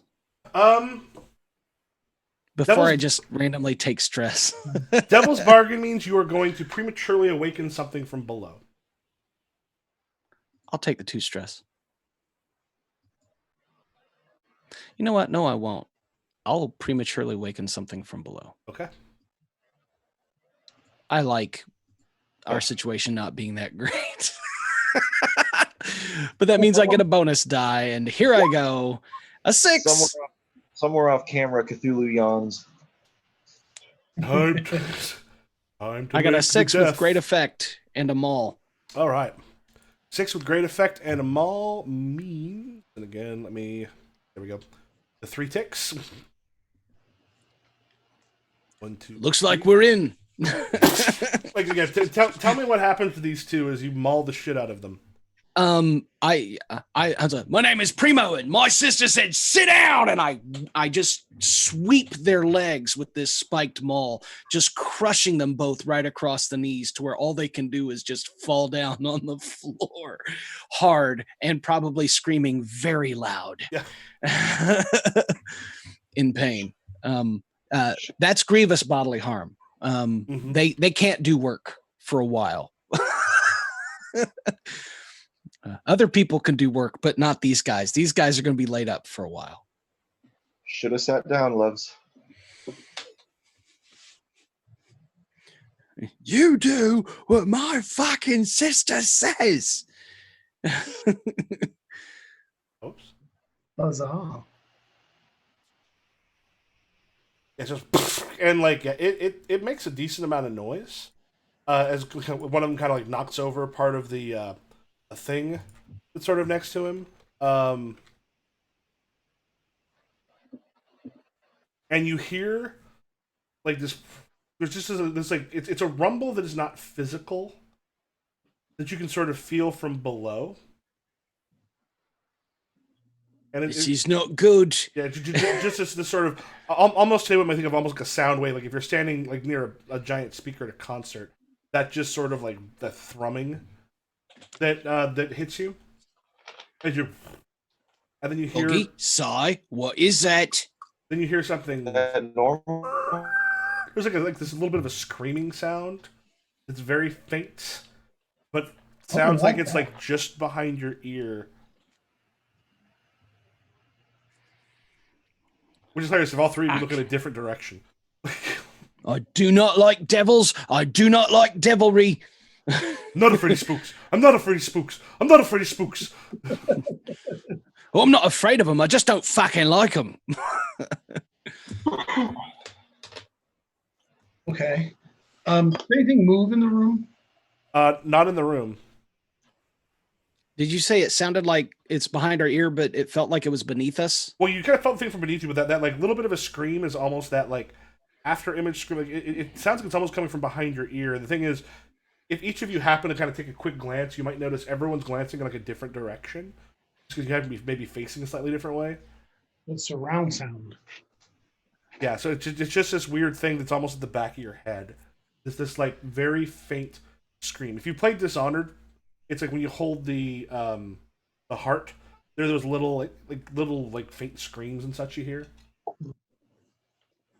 Okay. Ministry, get it together. It's time to go to church. You lads, stay. I pointed at the guys. They're sitting there and they're crawling their way towards the door. Oh no. When he sort of stops and looks at you and goes, eh. And just puts his head, he puts his head down on the carpet and just sort of like softly cries as he's not in great shape to move so much anymore. Did you hear that? I poked my head around I'm looking in this hallway in the back because there's nothing in this room. Obviously, I don't know. Is there anything in the room? I mean, it's just like your standard sort of like a sitting room for someone who's to actually have like a decent chunk of money with them. Yeah, in here you got some bedrooms off to the side, but there is a doorway here that leads down, and I did not mean to make it look like the Black Widow hourglass thing. If it leads to Scarlett Johansson, we're okay. We're okay with this. Open up the door, does that thing where she just like grabs you by the face, flips you over, and you thank her. Yes, worth it. Worth it. Yeah, there's like some looks like bedroom doors that are partly open on either side. There's a bathroom on there. Then you see there's a doorway. There's a little bit of light coming from underneath. All right, let's kick it in. You know what we're looking for, Si? Yeah, I think so. Well, let's keep our eyes out. It's a possibility. I'm imagining she gave us some sort of basic descriptions on the way over of the kinds of things we're looking for. Yeah, probably. Yeah. Let's do a free flashback as we're walking where she tells us the descriptions of the kinds of things we're looking for. Not even kind of exact. When you said keep an eye out, that kind of flashbacks to the last time I took an eye out. Keep an eye out. She reaches in her pocket. You creepy bitch. I can't bear it. The vial and make a necklace out of it.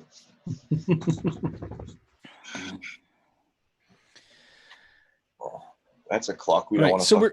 So we're just basically glancing in each room to see if Ecclesio's in any of them, and then we'll head downstairs. Yeah, those rooms seem to be kind of empty. But then as you you go, the room's empty again. A fairly nice bedroom, a study. There's a bathroom, and like there's one. I don't know if anybody nervously opens the closet, but there's a closet. But then that as you open up the door there's steps leading down. You can see an earth basement, and you can see like through a door like a doorway so much. There's not a door in it, but yeah, one of those. You can see a pentagram painted on the floor. Doesn't look like blood. Probably because blood doesn't do well for actual painting. Yeah. But people do like to use red because it does make it a little more creepy.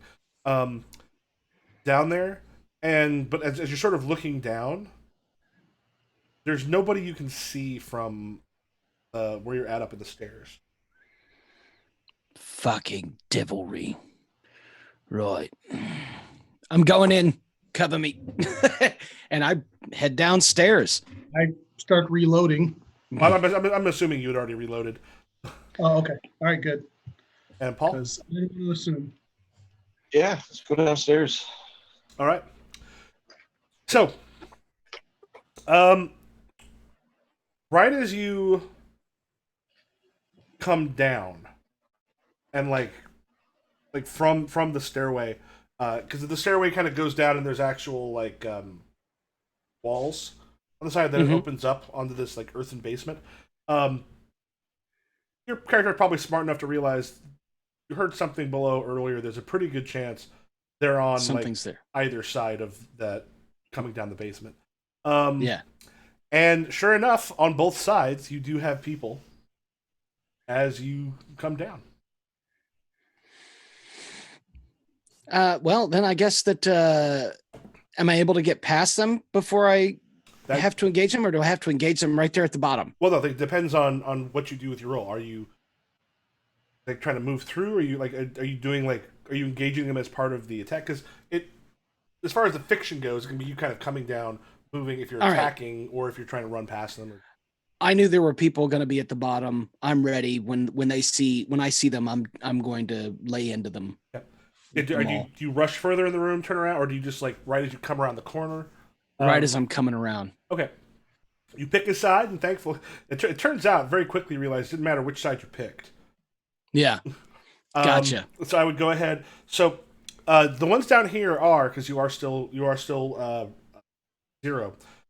They are tier 1, so you have lesser effect. This also down here is a much more desperate situation currently. So it's going to be a desperate situation. Actually, risky situation. We may move it up to desperate with. All right, risky situation. Where? And limited effect. Limited effect brought to standard effect by my maul. Okay. And what's a devil's bargain look like here? Is there one? Is it going to cost me position later? I will start a clock that will tick each turn, and something bad will happen to this house when you are finished. When it is finished.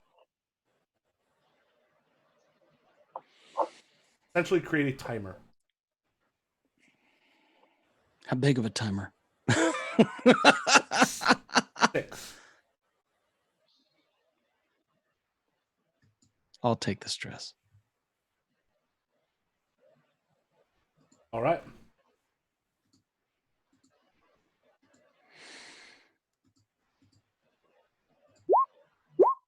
Five. And it's doubles.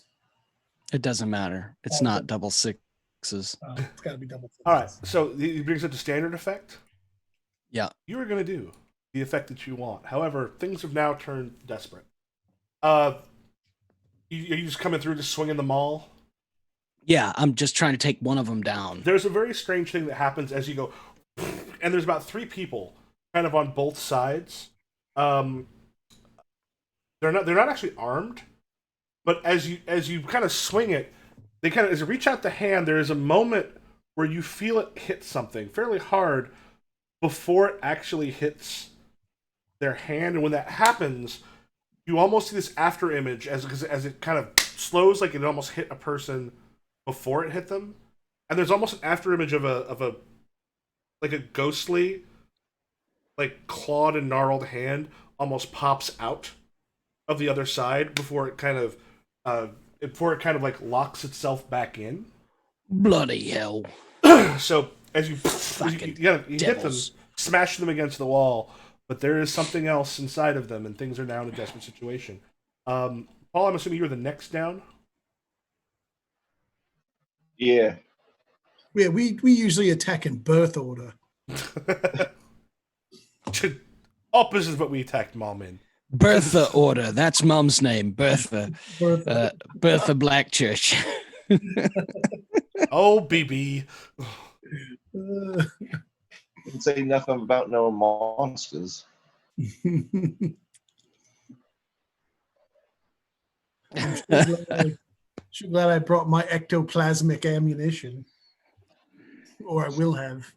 So, Paul, what are you doing? I think Sai, get on this. First thing I'm gonna survey the room.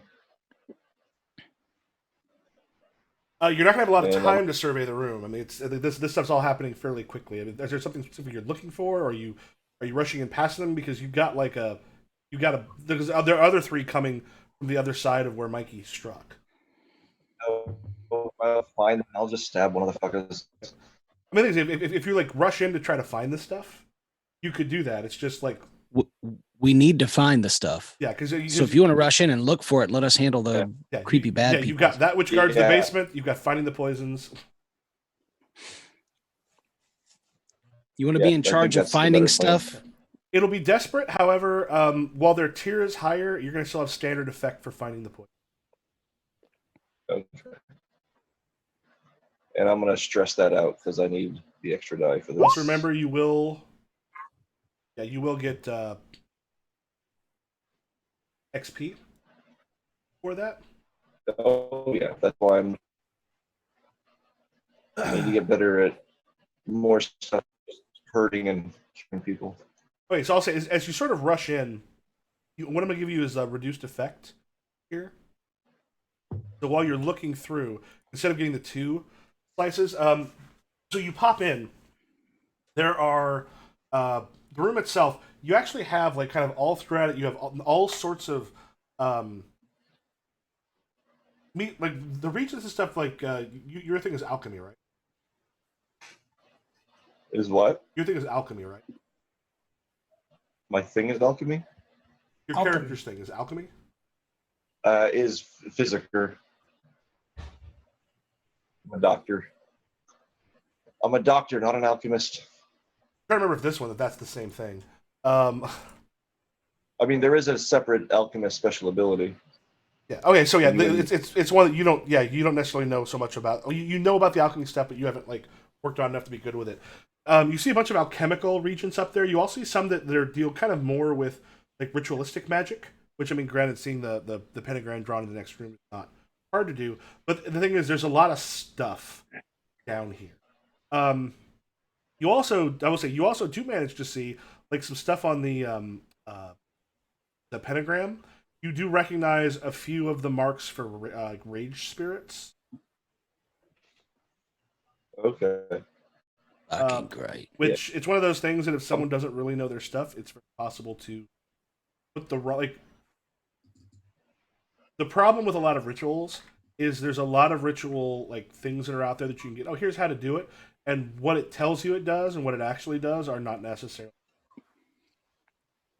So this could have been on purpose, but it could also have been a mistake. Well, I'm gonna just I put a blanket in my backpack so that in case I needed to start stuffing vials into it, they can all be in there without clinking together and stuff like that. Yeah, you do manage to like kind of rush out of the way of like you're not hit by the melee that's starting, but it does make it a little harder to actually look for things when 1, there's so much of it, and 2, there's a fight going on a few feet behind you. All right. Okay, as soon as I can get within sight of the other side of the room, like Mikey went to the right, let's say, I'm looking to the 3 on the left and firing. Okay. Electroplasmic ammunition. Okay. So you hunt, and you said this is desperate. Yeah. What's your electroplasmic do? I don't know exactly. I just think it lets him hit ghosts. It lets him do damage to ghosts with the weaponry. Okay. That's what I assume. Or spirit stuff. Yeah. And you said it was limited or standard? Effect? That's what we want to check. You're the hound. Yep. The thing is, these are ones possessing it, so it's not a strictly with the ghost. Oh, especially potent against spirits, less effective against physical targets. Electrical charge enough to stun a person does very little harm. Several hits might incapacitate a human target. The ammunition is especially reactive in a ghost field, which you're not in.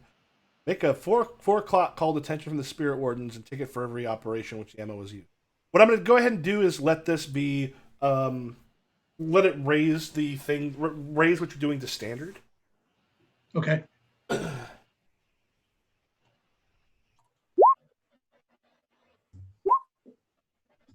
5. And also remember to go ahead and mark because you're in the desperate. As you fire, while you hit one of them,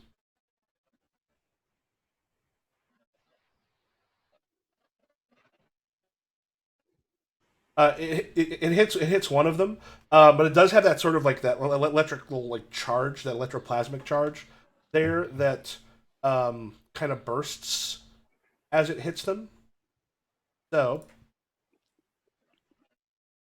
while that happens, what kind of fucking devilry are you using, Doug? Fight fire with fire.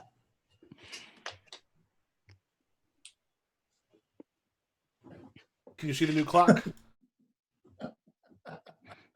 Oh, good. That's new. That new clock. Fire, fucking fire.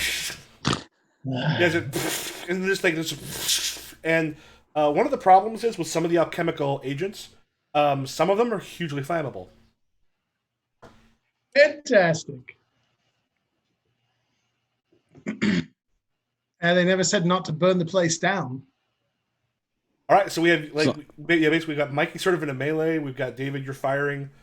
Malone, we got Sai sort of like picking through, trying to find the stuff.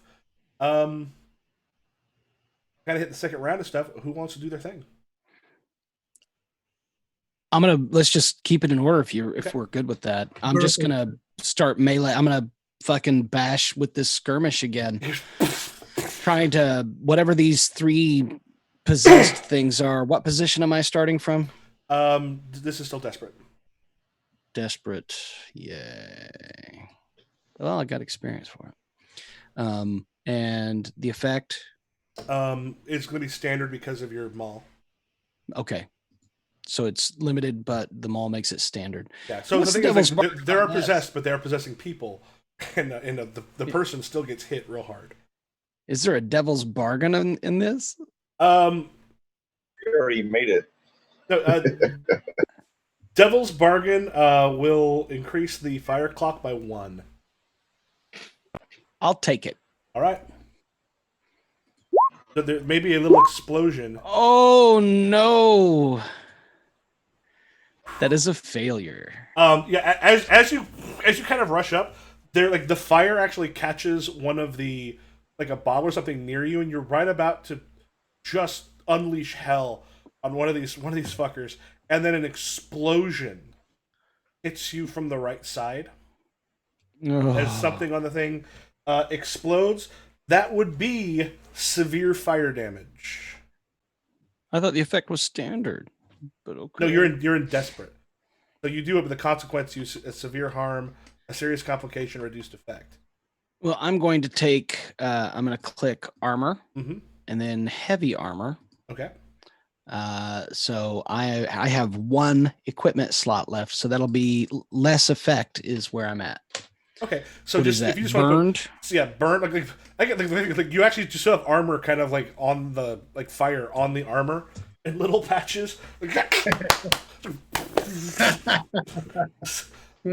luckily, Doug, you and your fucking devil bullets. Sorry. All right, Sai. I will continue the search since it looks like they've got that. All right, I would go ahead and make your roll.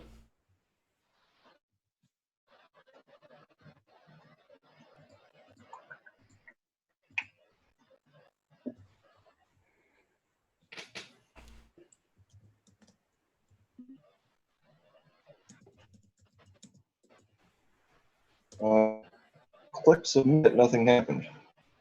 You what? Give it a second. And nothing happened. Let's try this again. I'm also wondering. Let me double check the actual skill listings because it seems like study might scrutinizing details, interpret evidence. Study might be possible instead of like survey, observe the situation, anticipate outcomes. You're doing more of studying. But I guess is that the same amount of dice for you? The second one would be the same amount of dice. Okay, so as far as what your role is, it doesn't matter. Okay. I would go ahead and mark, though, the one for study, because survey is more looking at a situation. All right. Study is trying to find the stuff as you go. Okay. They're in the same group, so it's the same experience. Okay, cool. So, as you're sort of going, you also, one of them just kind of like grabs you from behind and throws you hard against a wall. That would be like a severe cracked ribs. You've got armor and you've got resistance. You got resistance rolls. And it costs variable amount of stress to resist. Yeah, yes. And that usually takes it down by 1. So the it's a 6 stress, but then you roll a d6, and whatever you roll is how much is removed from that. Armor can also reduce it again. All right, we'll see how this goes. All right, so there'd be 1 stress to reduce it down to probably bruised ribs. If you use armor, you could lower it down to just a minor, like a bruise. I'll save the armor. Okay. So this will be, what is it? -1. Yeah, -1 on all die. You know what? Actually, I'll use the armor. Okay. So it'll just be kind of reduced effect. I would say like basically like if you just want to put like concussed, not too bad, but you've just hit it hard. Your head's hit it hard enough that you're just a little bit less kind of on it. Okay. Tongue. All right. And Doggy. Okay. Let's see. Going to. Should I fire again, or should I move into skirmish? Can't decide. Better decide. All right, I'm going to fire one more time. And then I'm done firing because that's all the bullets I have. Yeah. And this is desperate still? Mm-hmm. And standard? Yep. Okay.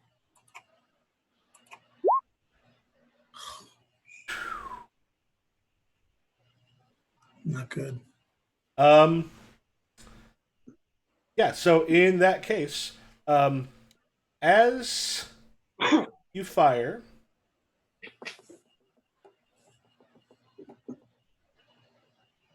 we'll say you fire at one, as you sort of miss, you then hear something at the steps up above you.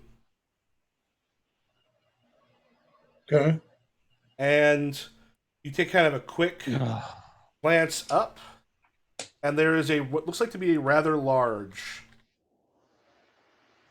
person up there. Okay. Fuck. All right. We got company. At least it's not a crap.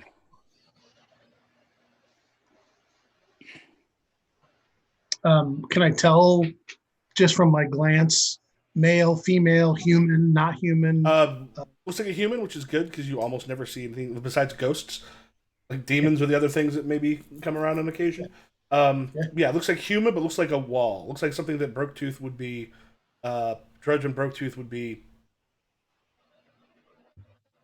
dealing with. Speaking of, all right. How much stress for a flashback to have them show up too? Much of flashback stress that because I think we already talked about they usually come with you, so there is that. Remember, they just got lost on. Like if it required a lot of planning, it would be like it's an ordinary action, an easy opportunity. Like you probably would have let them know you've got a job of some sort. So yeah, we'll say that they were watching, and they probably rushed in. It won't cost you anything, but they rushed in after they saw someone else go into the house. If you feel a magic tingling behind your ears, go ahead and rush into the house and help us. Well, I think right. Paul had mentioned earlier So, they've been like watching the back. Yeah. They probably saw someone going around and followed. I'm gonna.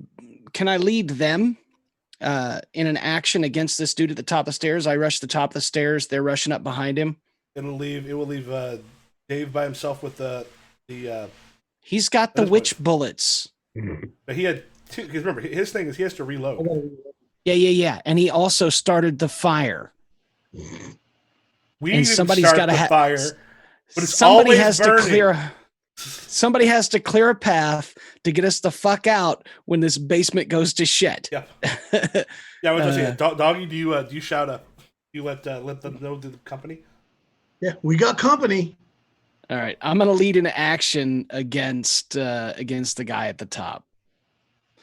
So it'd be skirmish. Do they roll or do I add a die for them?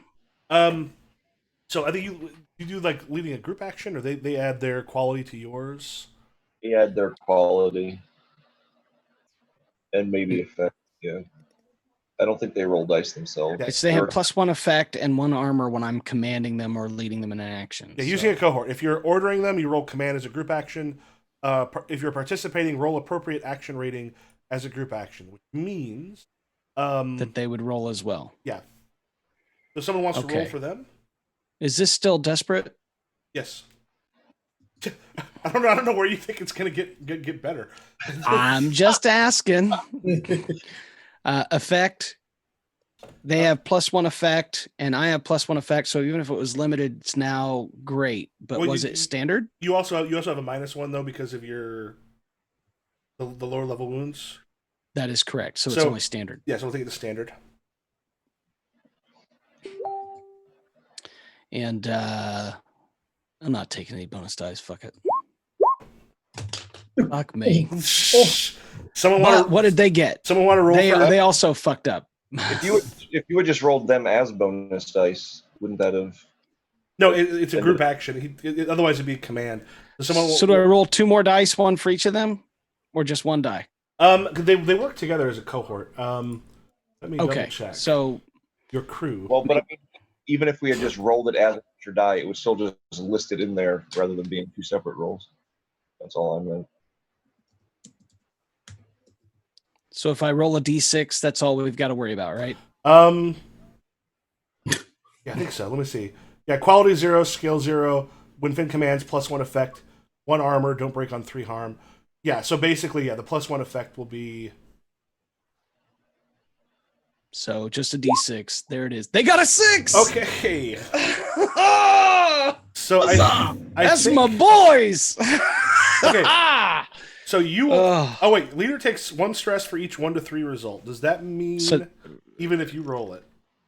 Yes. Okay, so you'll take 2. I take a stress. No, only 1 because you count the 1 lowest. Oh yeah, that's right. As they're handed to you, because basically everyone else goes, "Here's my highest die." Yeah. If you want to describe my highest die was a 1. If you want to describe how it looks bad for you, but they actually managed to pull it off.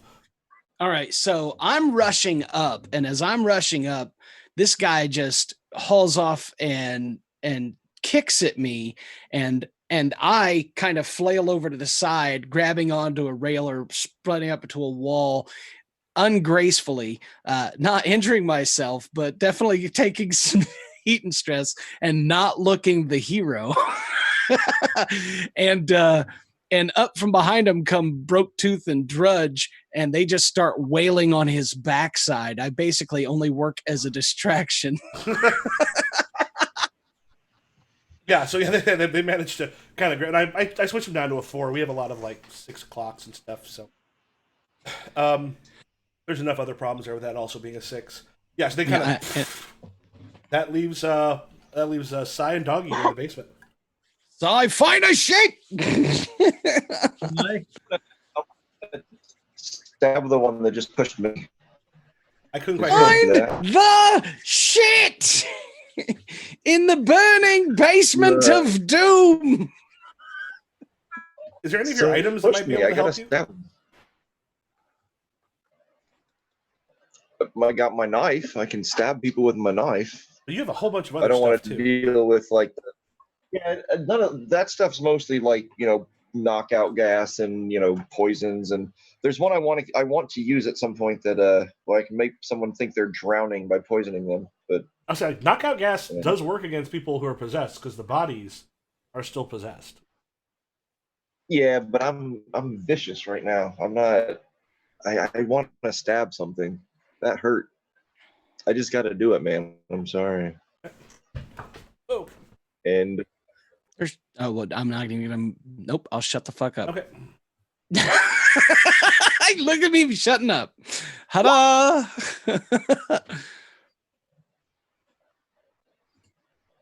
Wait, this is against a 6. This is against the people down there.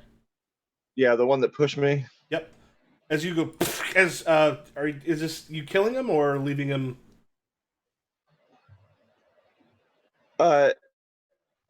Is it the guy we're looking for?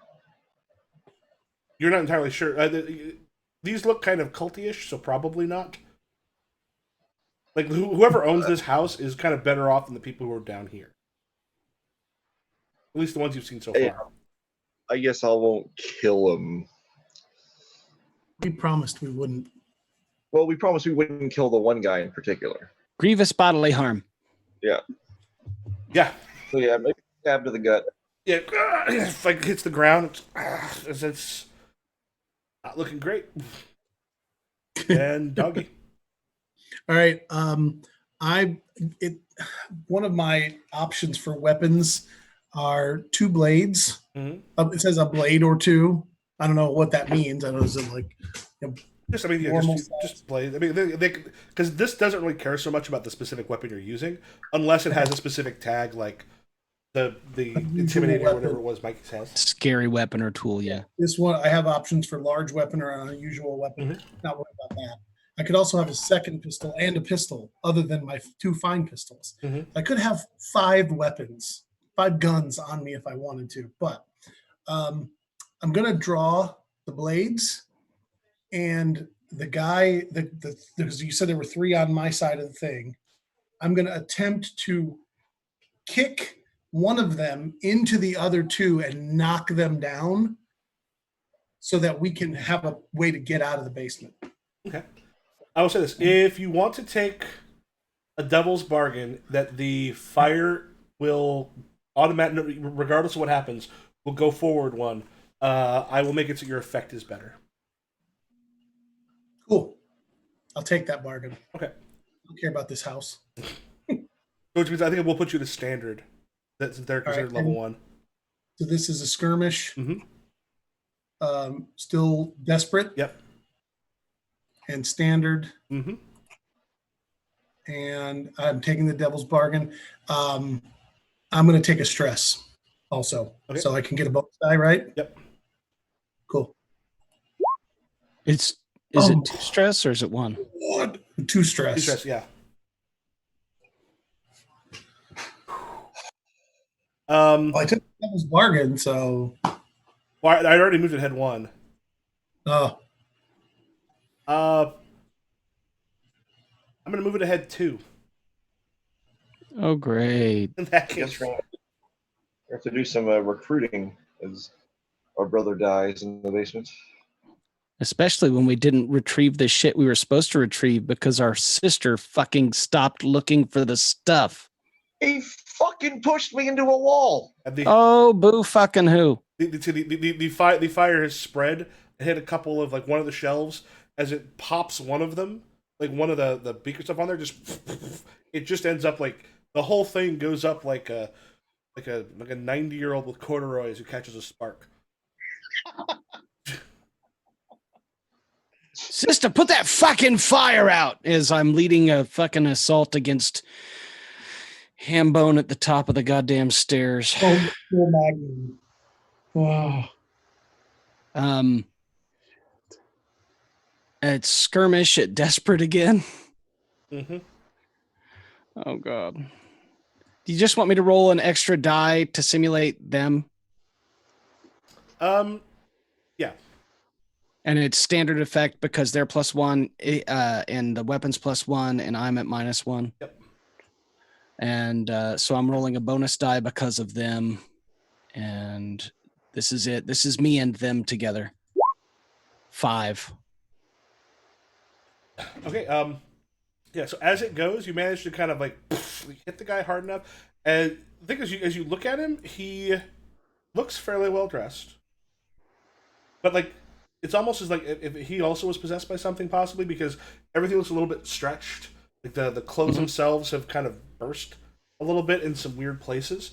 And as you actually kind of grab, he manages to catch Drudge pretty hard, and we'll give him that'd be severe harm. They've got what, one thing of armor.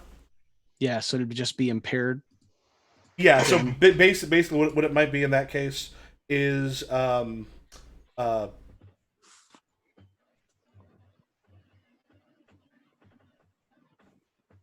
to go with broken leg ? Like not the kind of he won't be able to simply walk on, but like it hit him hard enough that he's like that makes walking a little difficult. Okay. As you knock him down, as you're sort of looking, this from the description you were given, this looks like a somewhat like weirdly stretched and changed version of that guy. Edgar. But we knocked him out. Yeah. Okay, so he's unconscious at the top of the stairs, so we can handle shit at the bottom. And you just see like there's just heat coming up those steps. Not working. All right, we've got the two of you down there. Doggy and Sai, we don't have our stuff, and there are still grabby people, and there's a fucking fire. Make a choice and get some shit done. I'm gonna grab whatever's closest to me. A couple of bottles.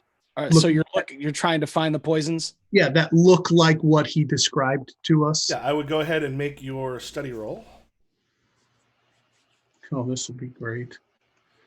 I have no points of study. Why don't you? Yeah, can I make a suggestion? How much stress do you have, Doggy? I have just taken the 2 stress. So I'll take stress.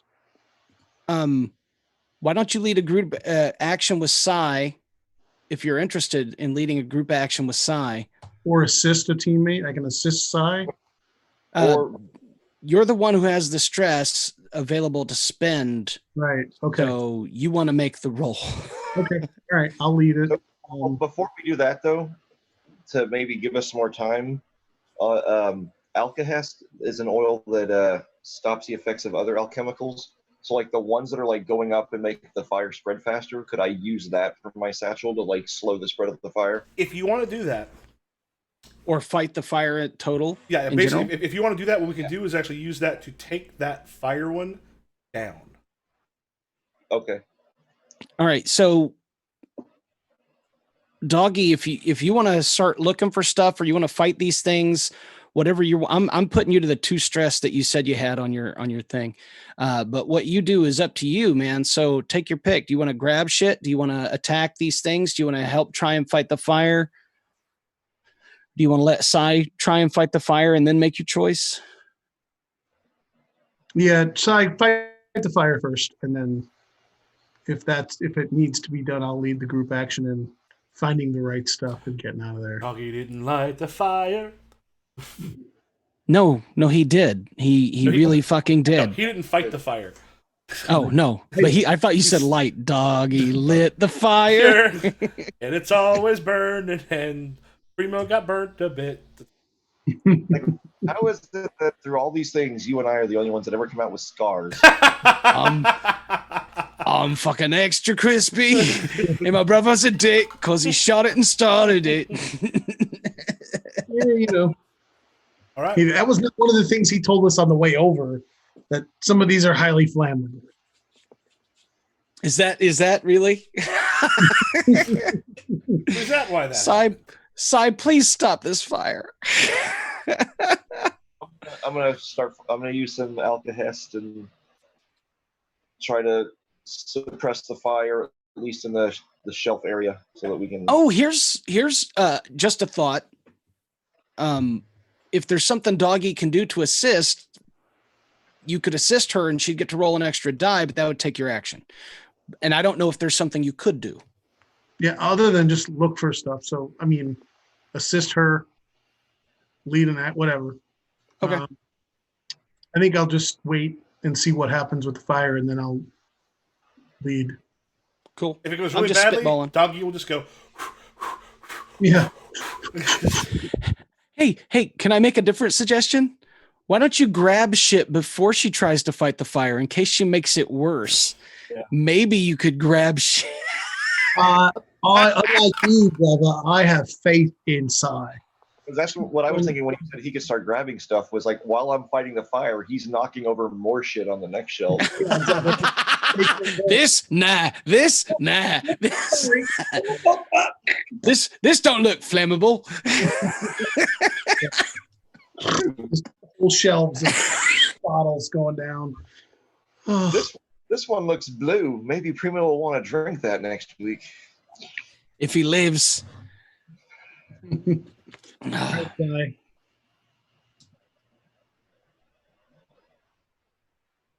All right, so how do I fight this fire? Yeah, so if you're throwing it there, what do you have that kind of deals with wouldn't necessarily be like a throw? It's more, what's one of your skills? I'm skirmishing. I'm fighting a fire. Skirmish is fighting. So, I mean, or would wreck work? Trying to crash that. He's trying to wreck the fire. She's trying to wreck the fire. I'll go ahead with skirmish. Like, you got other people going around you, and you're trying to like rush in and throw it. Yeah, I'll be fine with using skirmish. Okay. Rock it out, Sai. Oh, wait. So limited is as low as I can go, right? For effect. No. Here is limited is as low as you can go. I'm asking because I'm like, we're limited because it's a higher thing, and then I also have the injury. I'm not. The fire is not higher tier than you. Okay. So then I'm just limited just for my injury. If your injury applies. And I think the injury wouldn't apply here. We'll say standard. Oh. We'll give you a standard one on there. As that happens, however, yeah.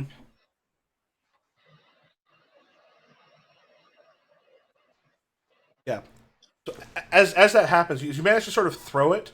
You actually, what you find is you don't catch it before at least one of the things that you need, you see, gets burnt up.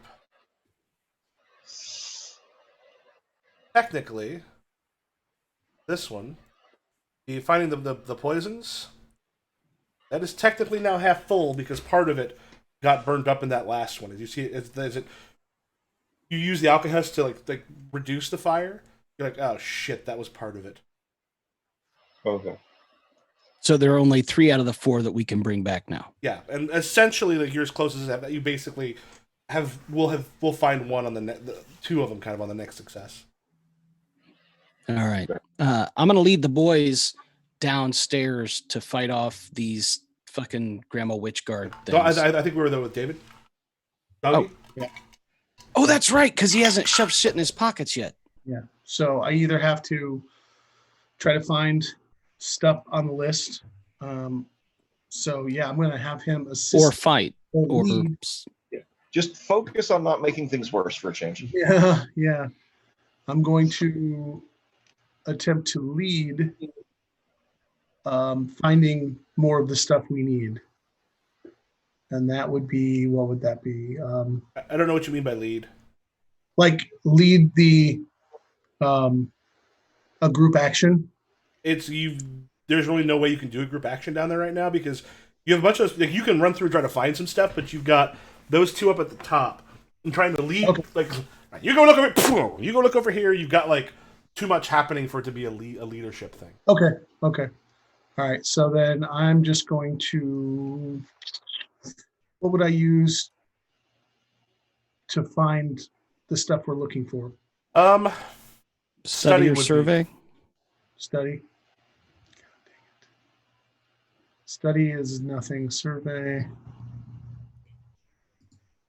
I mean, study is the one that makes sense as far as, because survey is more about the understanding the situation. Desperate. Yeah, I mean, the other thing is you could go ahead and attack. The fire's at least been held back a little bit. Okay. All right. Well, then I'll attack. Cancel that. And this is going to be skirmish because I'm right there. And desperate. And is it standard, limited? Limited because they're a tier above you. Okay. And I'm going to take some stress, push myself. What's the devil's bargain look like? Devil's bargain be if you don't get a 6, another one of the poisons is. No, I'm just going to roll. Sorry.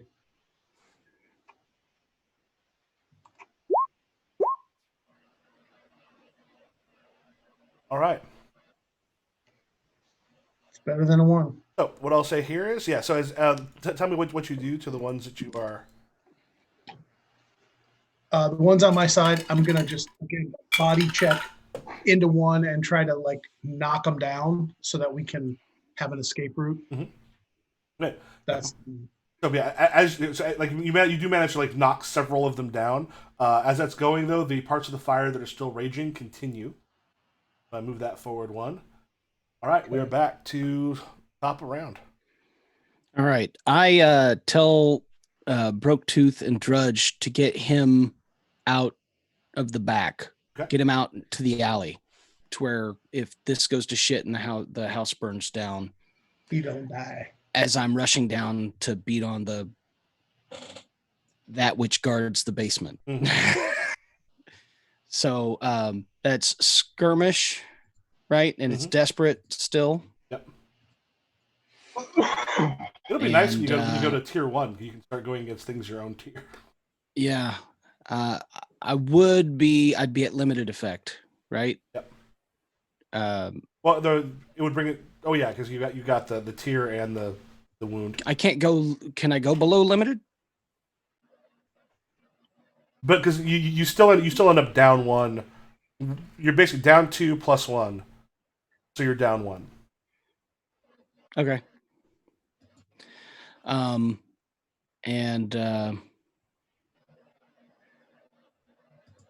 I'm gonna take what would a devil's bargain look like for me?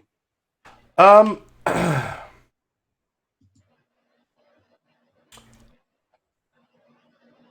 about let's be a good devil's bargain? Not one of the ones I've already done. We'll end up adding more heat than you're already going to get. Like police heat, not fire heat. True. Okay. What is our heat at? Yeah, I'm good with that. Okay. It's a 5.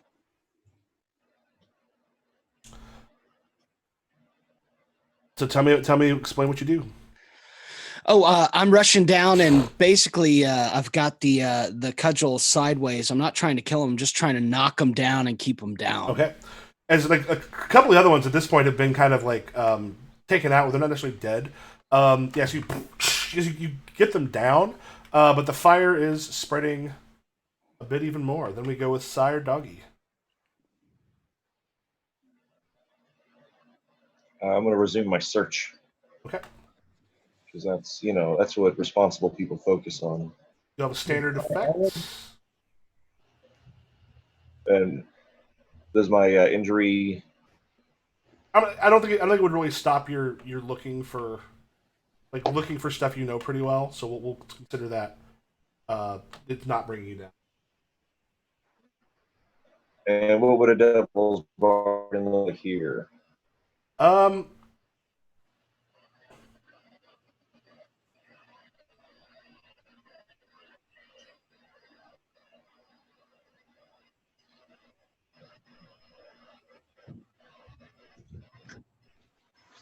Devil's bargain is you're going to end up kind of like something on fire that be thrown that might actually I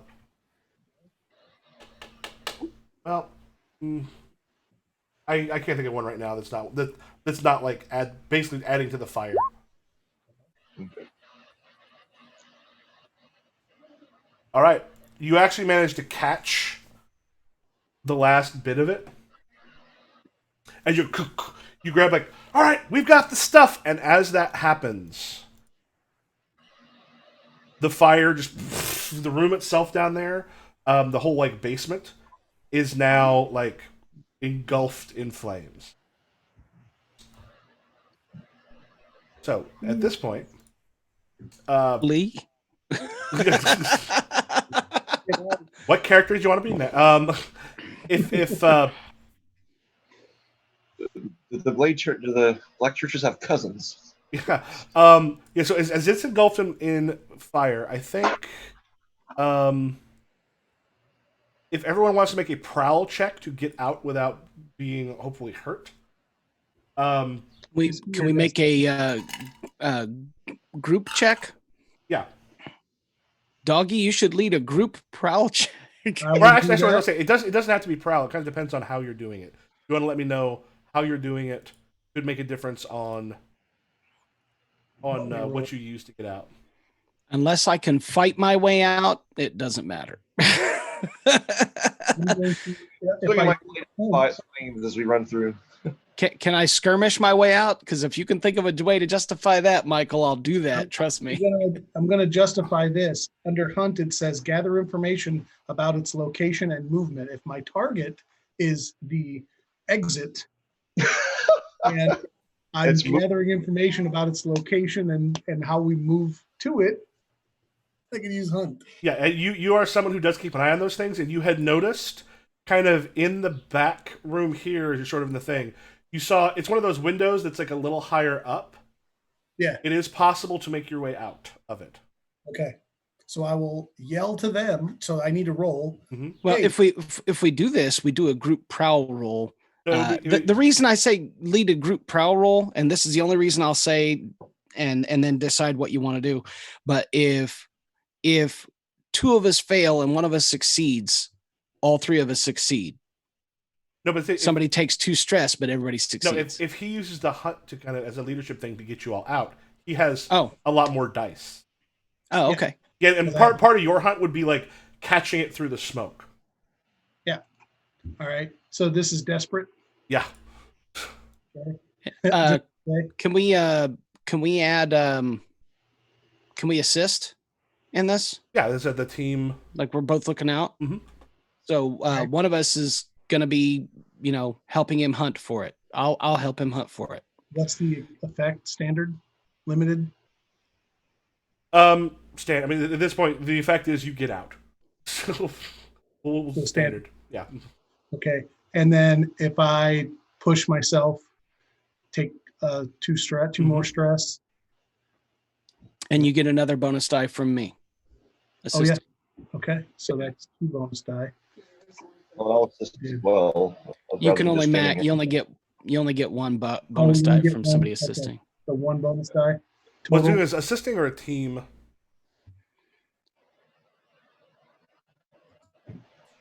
I don't understand. Are you doing a team thing or just assist? Like one person's assisting? It's just one person assisting. The thing is, I would do this as a team thing because you don't really have time to assist him finding the place. And yeah, this sounds like it's him kind of leading a team action. So in that case, Dave, you need to understand this. Yeah. I'm going to roll hunt. I have 0 dice in hunt. No, but I'm rolling hunt. You're leading a group action. Yeah. I want you to listen to me. I would say this. I don't think you have, if you can justify it, you don't have to roll the same thing. Oh. Then yeah, I'll roll skirmish to fight my way over to the window. If you smash part of a thing that's on fire out of the way and smash the window, that can make sense. And then Paul could also do a roll if you can justify. I'll use wreck to get through the window. Okay, yeah, I'm gonna do some wreck, knock shit over, and look for. Me too. Okay, I won't say what I was gonna say. For every one of us that fails this, Dave's taking stress, and if he keeps taking stress, he's not gonna live. What effect am I at? The effect doesn't matter. The effect is if you succeed, you get out. I got a 3. All right.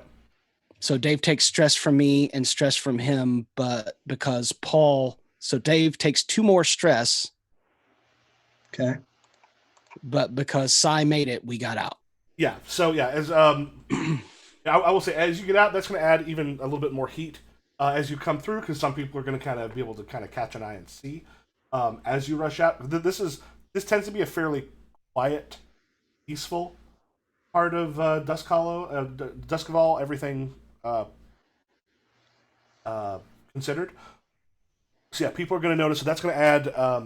You had 1 heat or 2 heat for that? I think. Double check.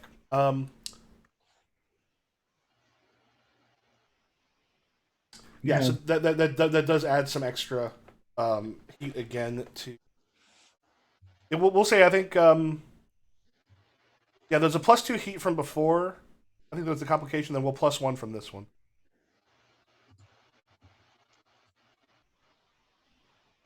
Dust ourselves off. We'll hold up the satchel of potions and goes.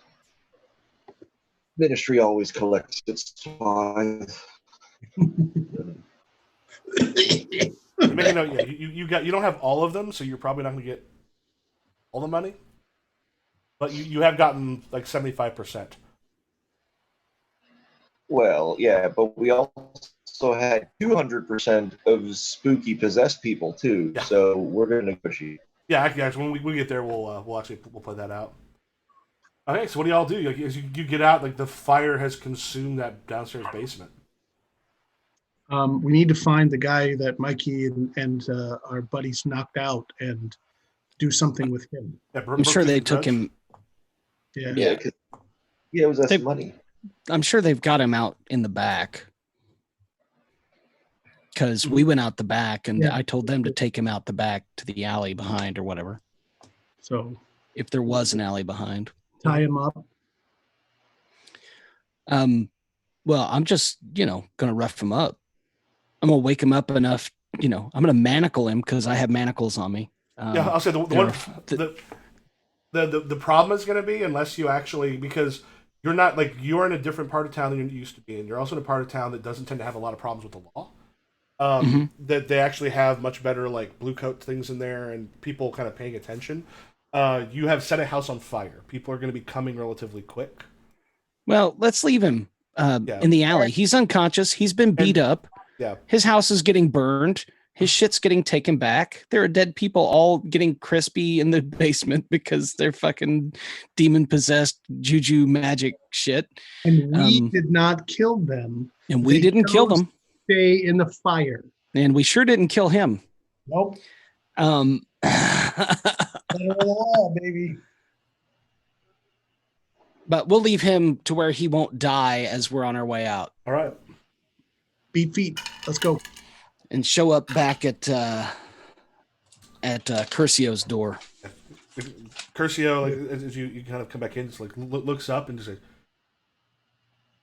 well, you look like shit. You want your stuff? Fuck, I had a witch chained in his fucking basement. Possessed spirits and all whatnot. Rage spirits. Rage spirits? Rage spirits. Made him huge, ripped through his clothes. He was gargantuan, big as a fucking wall. Look at what he did to Broke Tooth. He hit me hard. I don't know if it was Paul I heard or something. I heard someone else kind of popping in, but what's me? It was not me. Oh, I don't know if that was David. I heard someone start to speak during part of Mikey's. I'm just laughing. Rage spirits. None of what I've ordered from him had that. Well, I'm sure you're his only client, but is he alive? The good news is, yeah, we left him alive in his alley behind his house. Behind the house? Oh, I thought we brought him with us because he owes us money. We're supposed to get money and the stuff. Oh no, we left him alive. I wasn't going to carry him through the fucking town. Yeah, that'd be we're supposed to. We were supposed to extort money from him as well as collect the items. You're supposed to steal stuff from him. Yeah, well, we can't. And we didn't now. All right, well then I'm gonna beat him up in the alley till he gives a shit. No, the thing is, He was out. unconscious. Yeah, he was possessed. He got beat the shit out of. It's not like just throw some water on him and wake him up. Like that dude was beaten into unconsciousness and had been possessed. His body had been like altered and changed. He's not waking up. And there was a burning house, and people were going to come, and we had enough heat on us, so we left. Spoil sports. I mean, this is what if this had happened in some other places, you might have had a bit more time, but it would not have been long before Bluecoats and maybe even a fire brigade would have been on their way, because that is a nicer part of town than you live in. Well, anyway, the good news is we got most of the things recovered that he took from you. Most of it? Yeah. 6 coin was for all of it. 5 coin is what we'll take because some of it got destroyed by his people. Let's see how much. Si, give him a bag. Here's your bag, sir. As it kind of looks through, it's like, this is 4. 4.5. We have a guy who got a broke leg. Look, that's 5 or that's 6. That's what that is. 5 is being generous. Doggy, did you want to make a roll on that one? Oh, sure. And that would be... there are no half coins, Doggy. Just remember that. I don't care. I'll make a half coin. It's either 4 or 5. Yeah. Finesse or...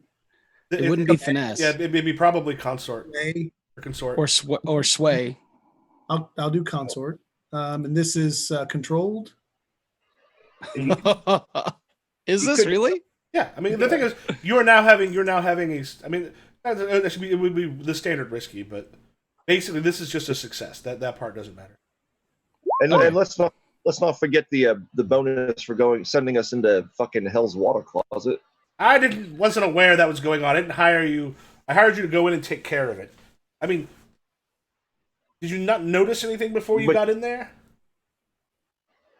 No. There wasn't a sign that said ghosts in basement. No. I figured if you're sneaking in, you might see things before anything happens. Sneak. You did not pay us to sneak. You paid us to make a point.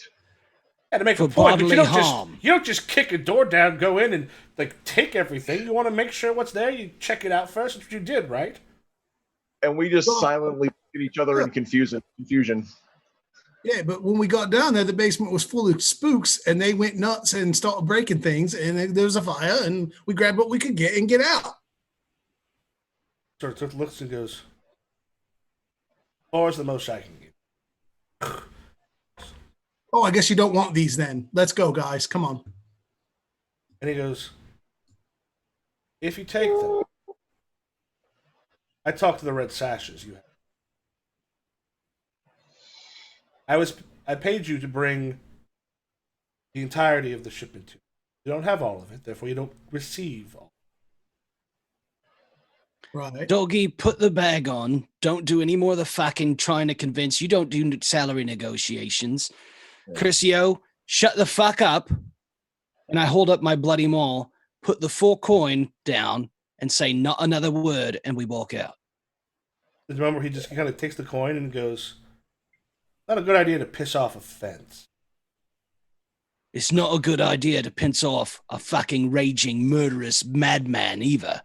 However, I'm trying to keep that from happening by saying not another fucking word between the two of us, and you take it as a fucking insult because I don't know why, but fucking just shut the fuck up and put the money down so that I don't beat your fucking head in, and you don't want to beat my fucking head in.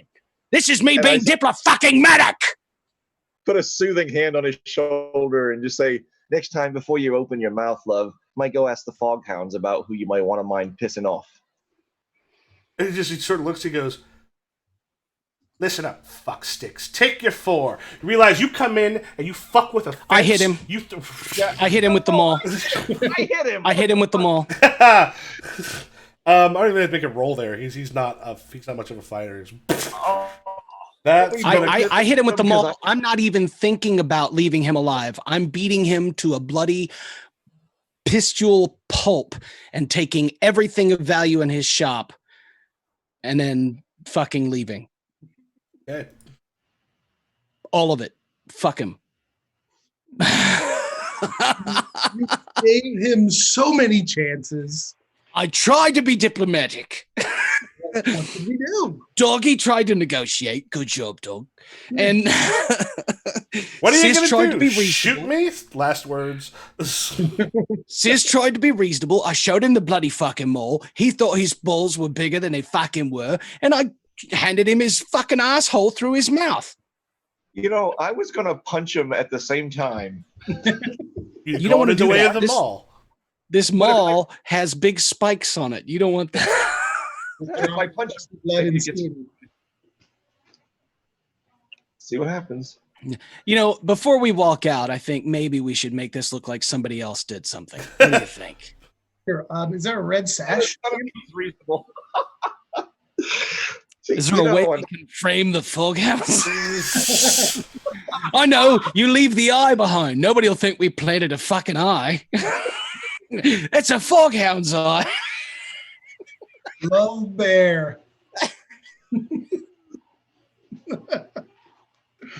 Oh, God, Lee. So he doesn't even need to roll to hit him? Not this, I mean, the fence is just like, he's a dude who deals in money, and he's not a fighter. He's like Rick Moranis. Yeah, I mean, if you come in and just like nail the shit out of somebody who's not, like he's not a fighter. He's gonna go down very fast. He's the money guy. Yep. All right. There are other fences. We're starting to loot. All right. So a couple things. I've now put a clock that says death of Crucio gets back to the ministry. I'm gonna take it one. Part of what you're gonna have to do as far as framing stuff, that will be another job. Yeah. Because framing the foghounds sounds perfect. Or the lamplighters, or the what are they called? The lamp blacks, blockers. Yeah. So, do you like? How do you set it up?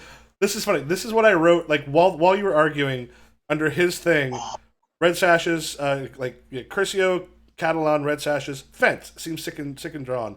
Was threatened by Primo, quote, quote, quote, not going to go over well, and I was about to write for future working together. Yeah. Well, I'm sorry. I'm not I like to think I'm an okay player. Primo's not a good guy. No, he's not. And I have an idea of like how to possibly get us out of it. I take the backpack full of shit to Marina and go, so someone killed your fence and we haven't gotten paid for this shit. You got any are the Red Sashes backing that up or what? She just sort of takes a look. She's like, yeah, so what do you do with the actual place? Well, I mean, if it burned to the ground accidentally. Because if we returned his shit, which happens to be highly flammable, and left because we got paid, and then he did something that burned himself to death, that's not us. No, but then we're the last one seeing him alive. That's fine. But when we left, he was alive. If they believe that, or if they care, if they just need someone to blame. But if this happened before we had a chance to return this. Use his own words against him. I'm sure somebody saw us come in. Why would we mess with our fence?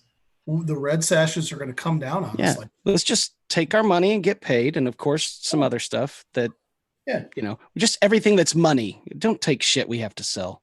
I'll say you managed to grab a total of 10 coin. Cool. Is that including our +2 for battle or extortion? 12 coin. Fuck yeah. Okay. So 4 coin apiece, right? Let's put some in the kitty. Okay, 3 coin apiece.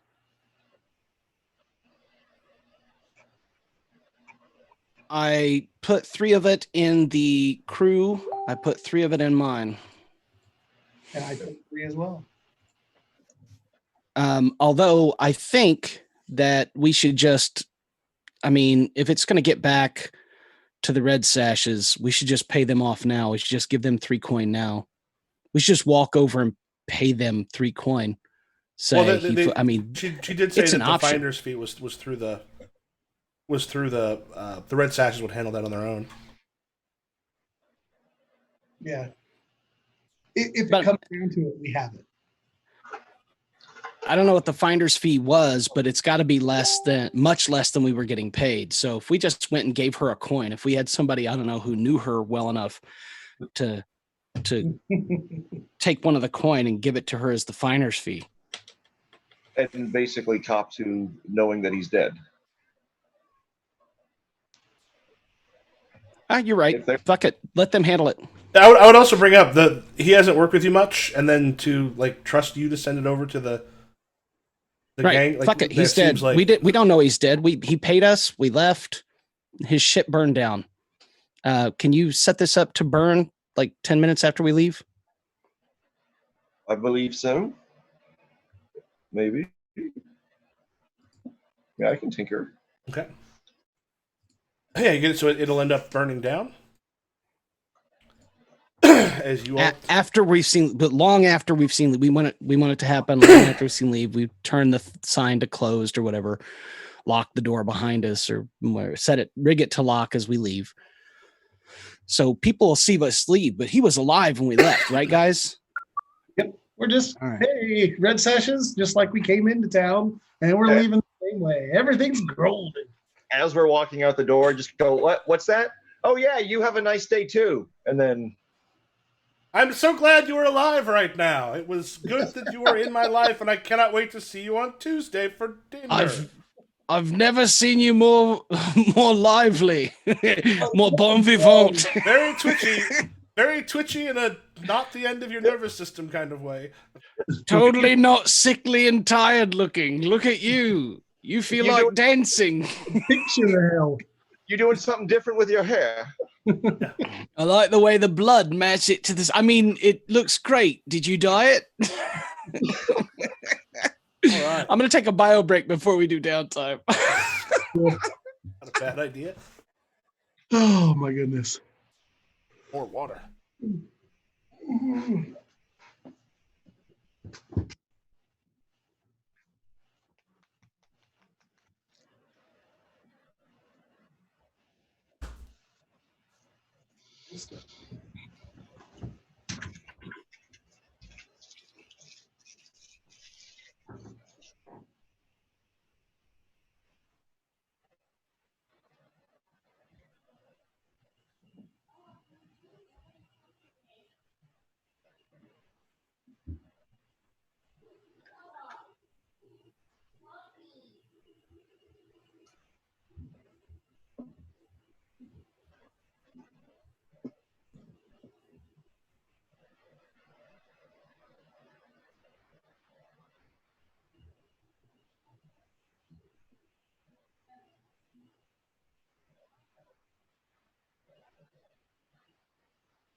Wow.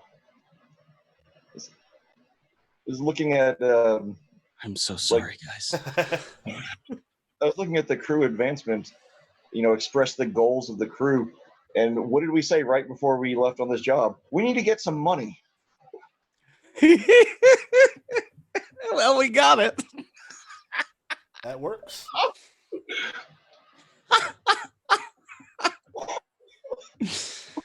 You can't say we're not goal oriented.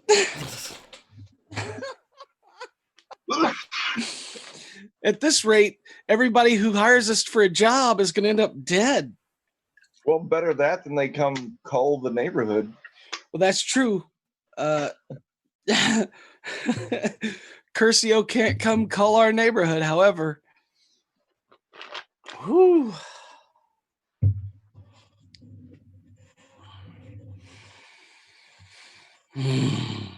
I'm so sorry.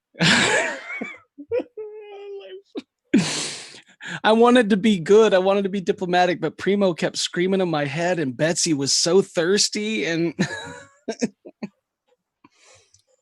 that's the way he's going to describe it from now on. Betsy got thirsty.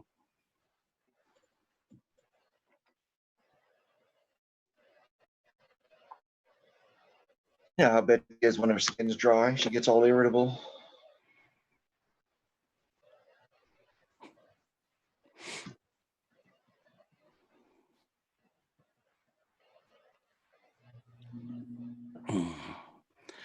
I'm so sorry. Man, I was about to hit him too. I probably wouldn't have killed him. I would have punched him.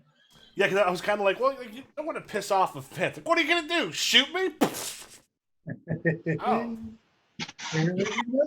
famous last words. I tried to be diplomatic. I'm trying to tell you to just stop fucking talking, and then I'll stop fucking talking, and you pay us, and we leave, and then you don't want to kill me, and I don't want to kill you, because I'm much more likely to kill you if I'm pissed than you are to kill me. But no. You see Jackie Brown? No, I haven't. Okay, I'm just thinking of just Robert De Niro shooting, and I can't remember the actress's name. She's like, "Oh my, you're so stupid!" You're shooting just in the middle of a parking lot, just shoots her. And when he sees Samuel L. Jackson, he's like, "I don't know, she wouldn't shut up. She just wouldn't shut up." Wait, what happened? She just kept talking, bothering me. I just needed her to shut up for a bit. He's like, "What the hell did you do?" He's like, "That was my surfer." Oh no, I shot Marvin in the face. The fuck you do that for? I was the only person in that theater who lost their shit. Because it's one of those things. Like Paul, we're all roughly the same age, right? Yeah. It's on the theater. Paul, how old are you? 40.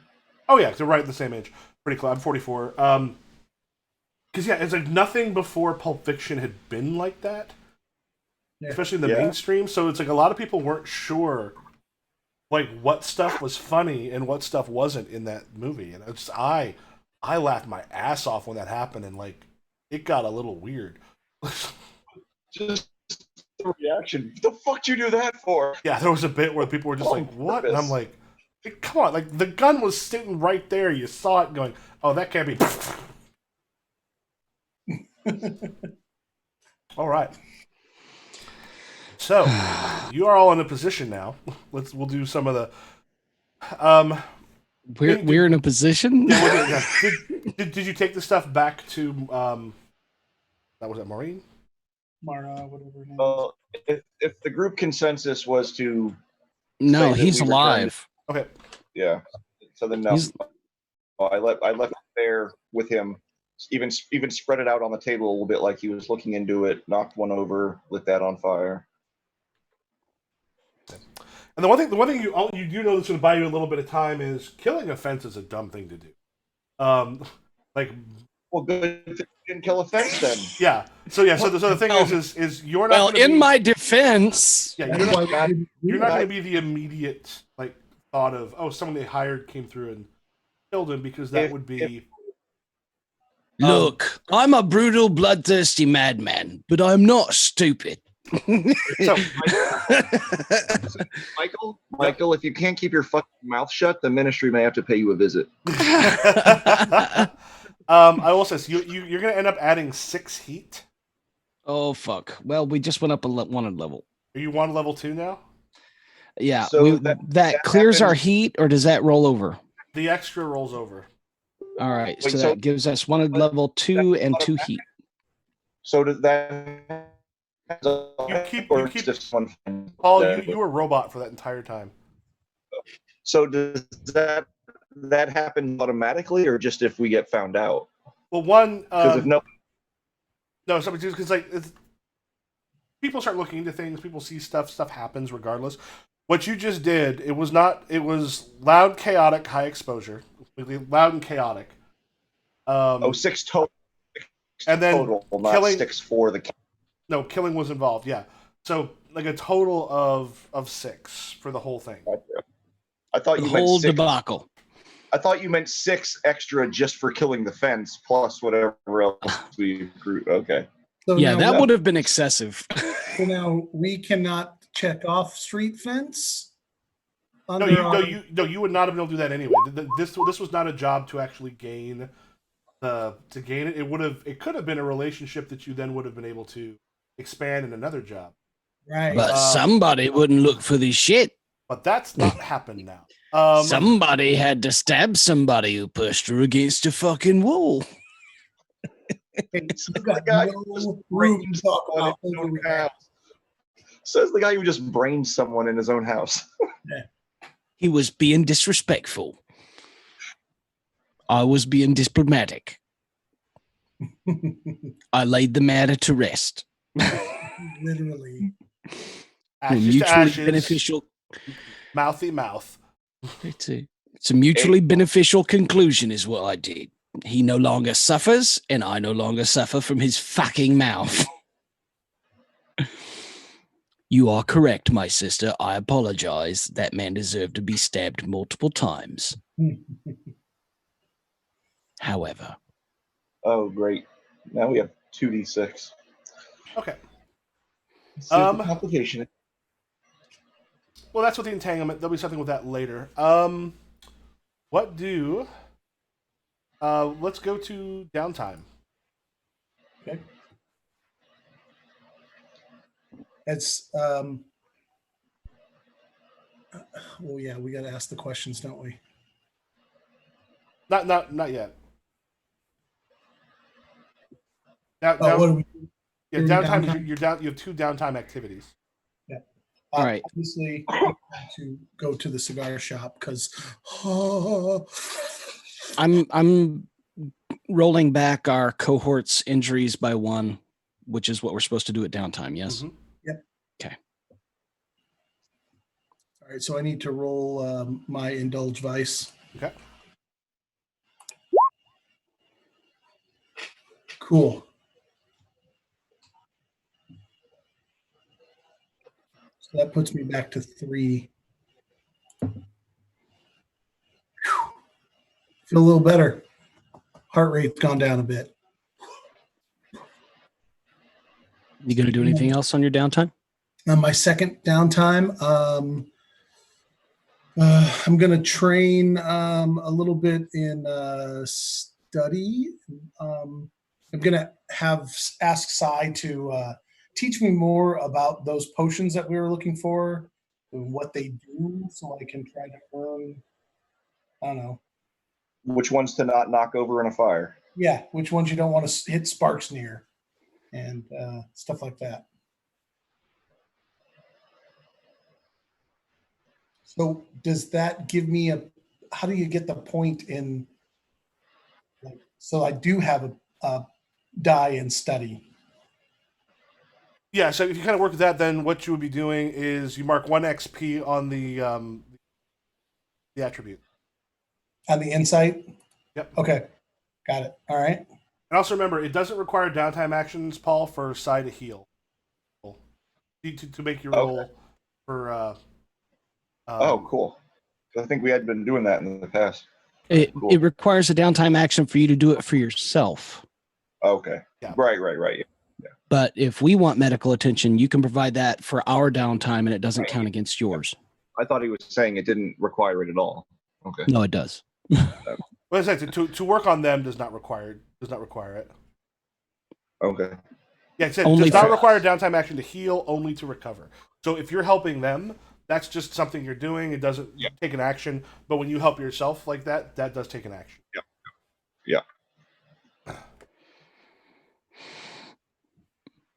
David, are you done? Yeah, I've done my 2. What was your second one? I was training or like studying, having Sai teach me about the alchemy stuff. Do that twice. Not to blow up. Yeah. Oh no, you also did your. And I indulged my vice. Yep. I'm going to indulge my vice. I'm going to get blind, stinking, fucking drunk.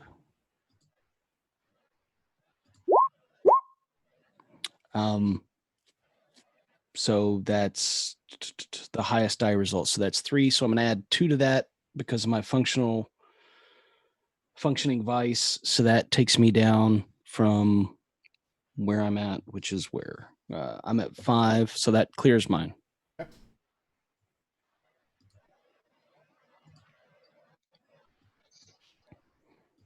And then I am going to get healed by my sister, who has to make a healing roll on me.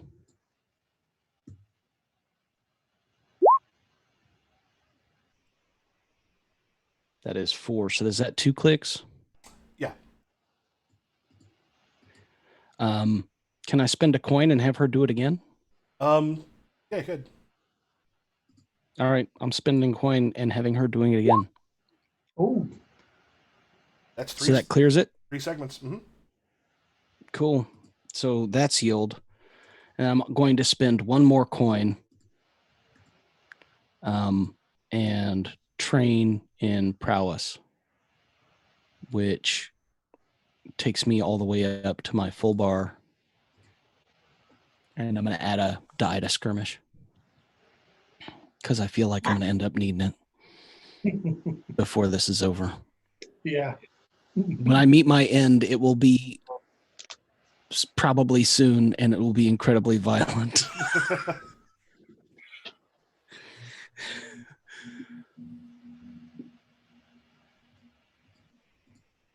Okay. And that's it for me. And Paul? All right. I'm going to patch myself up. I'm going to do that again.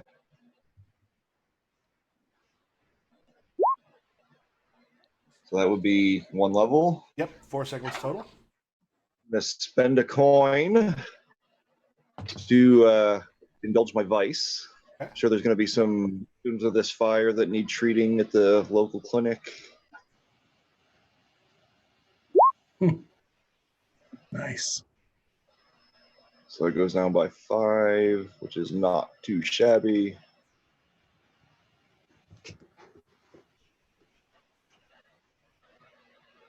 And then 1 more coin, because I'm going to train my prowess as well. And also up my skirmish, because I need to get better at stabbing people that push me.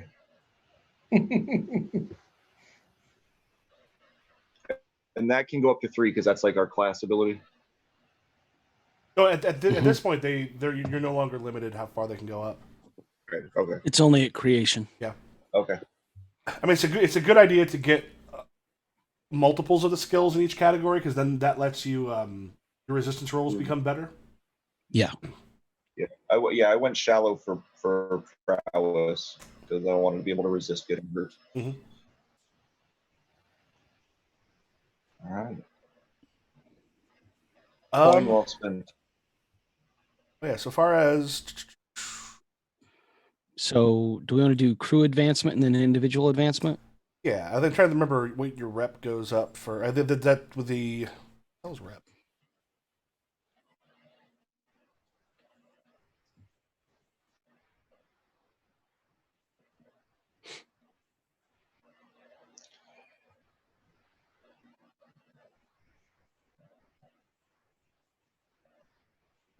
Okay, yeah. This would be a total of 3 rep because you were working with the. It is a level 1 tier that you were kind of doing stuff on, and you're working that fills out our rep bar, which means you can spend the money if we have it. How much is the money? Is it 9 or is it 12? 12 or 14, I thought, something like that. We're gonna have to pull another job or 2. Or we can, if we can find somebody who's willing to hire us. I mean, if we've only got 4 right now, and unless we can find somebody who's willing to, do this on layaway. We want to be tier on layaway. I think if you want to throw your own money in, you can do that, but even then, I think I've got 2 left. I have 1. I have a total equivalent of 2, because I have 2 in my stash and 1 in my coin. I've got 2 in my coin and 2 in my stash. So you have a total of 3 because pulling it out would be right. I don't want to pull it out. 44.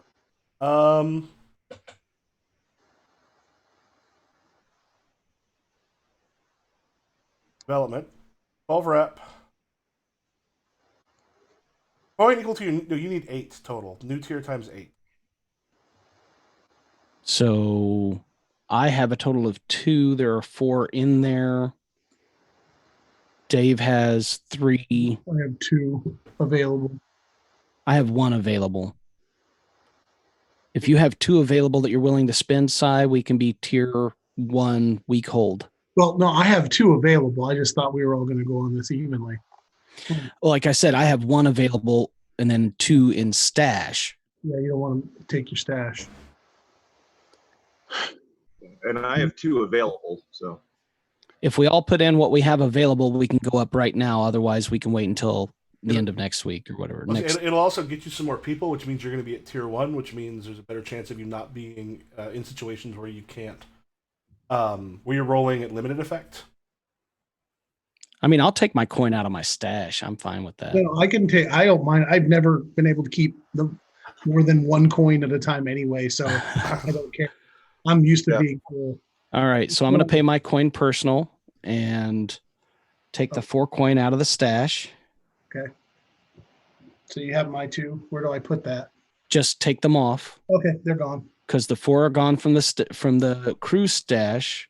2 from you, so that's 6. 1 from me, that's 7. That means, Cy, if you have 1, that's 8. Do 1. And that makes us tier 1 weak hold. Yep.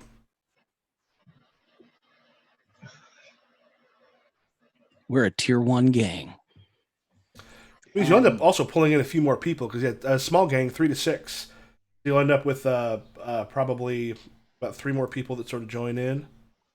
Some more cohorts or goons or whatever. Not they don't know where it's cohorts. It just means you're only taking the people you take with you on a thing. It just means now you've got sort of more people. Okay. So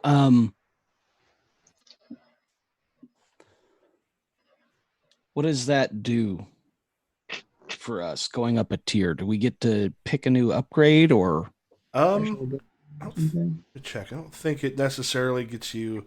I think the biggest thing is it because it makes you the higher rep.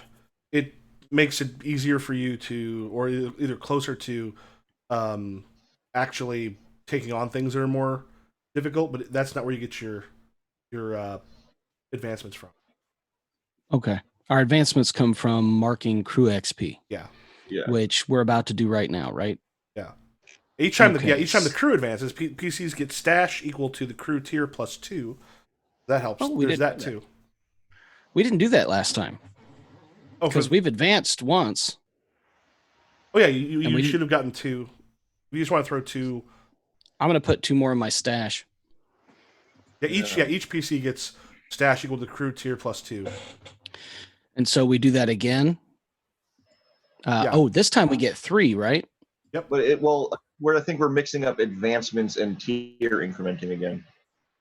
Well, no, because the crew actually advanced once. It looks like we forgot to do that. You get the stash equal to your tier plus 2. So each of you would have gotten 2 coin for that when the crew advanced.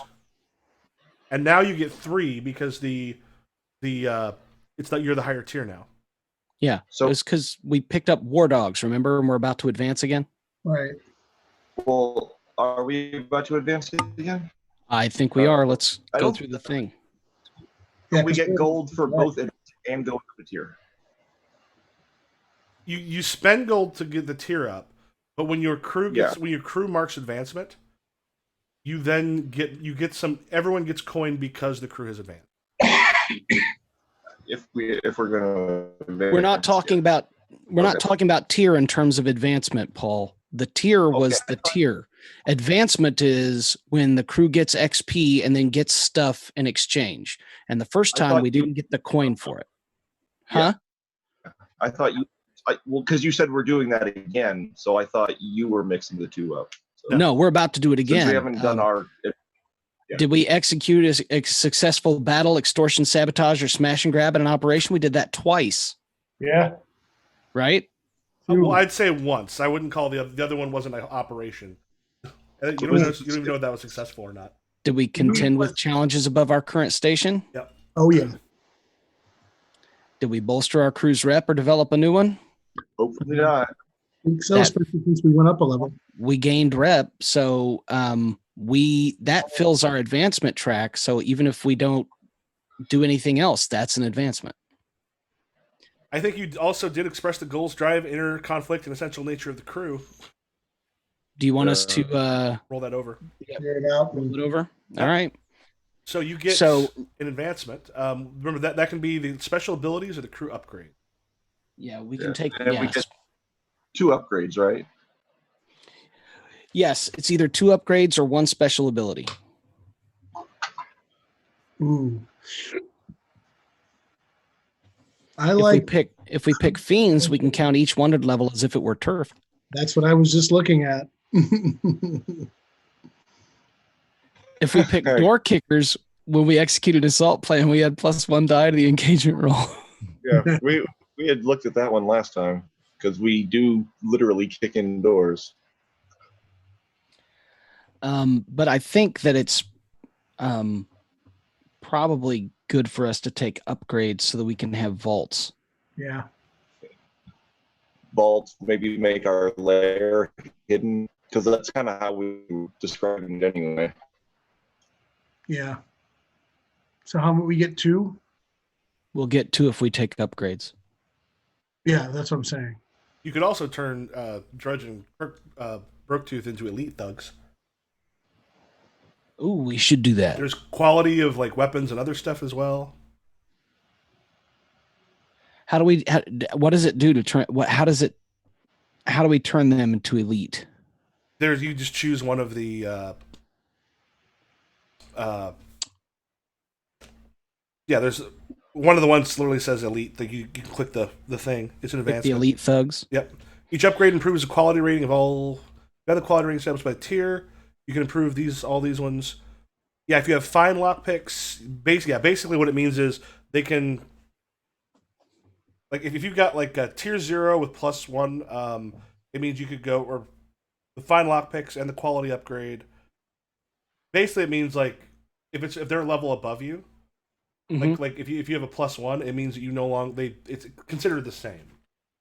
Okay. If you have fine weapons, you could go up against you could fight someone at level 2 at tier 2 with having the standard thing, and the expert does the same thing. Okay. So, do we want to do that? Do we want elite thugs? Yeah. I think we do. But yeah, elite gives them +1 die when they roll for a given type. They roll 2 die when they try to kill a target.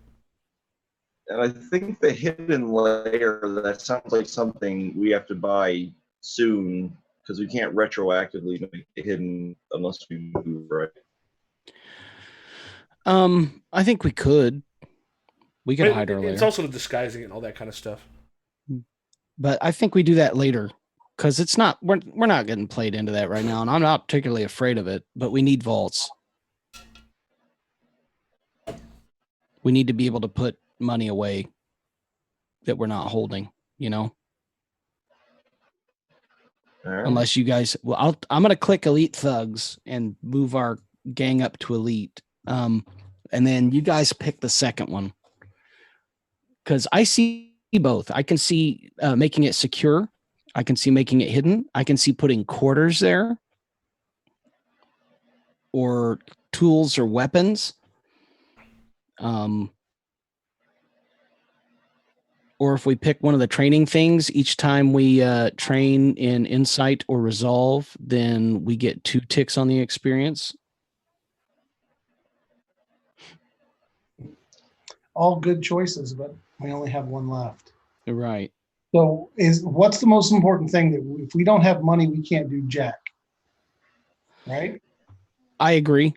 So I think Volt is probably our most important one, and we can do hidden the next time, and then insight Yeah. What do you think, Paul? Is that good? Yeah. Yep. All right. Vault it is. So we have the first 4 vaults available. So we have coin and the first 4 tiers of vaults available. Cool. And now, we get through. how do we, so when we just like, when we do a job, we just put it in the vault instead of stash? It just means your stash is bigger. Okay. And I reset the rep to 0. Okay. Right? Because that's what happens. Okay. All right.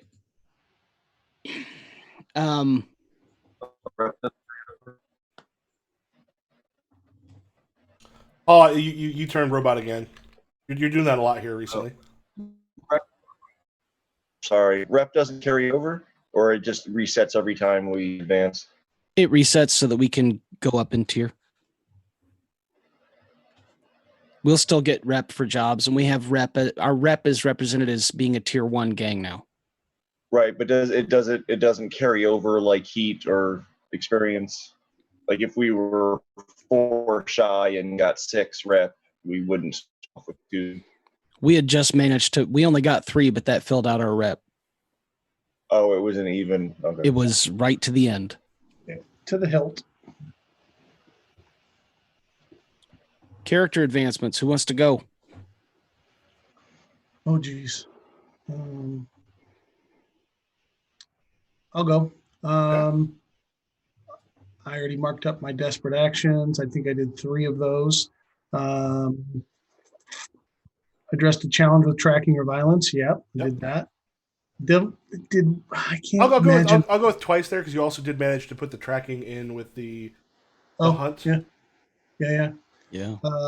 Express beliefs, drives, heritage, or background. The only thing I would think would be drives is that we want to grow our ministry, but that was what we were doing. We're just doing jobs to do that, so it's kind of with that counts. I did not struggle with issues from my vice or trauma, so it's 2 or 3, whatever you tell me. I'd say 2. Okay. Where are you at in your playbook advancement? I'm now going to be at 4.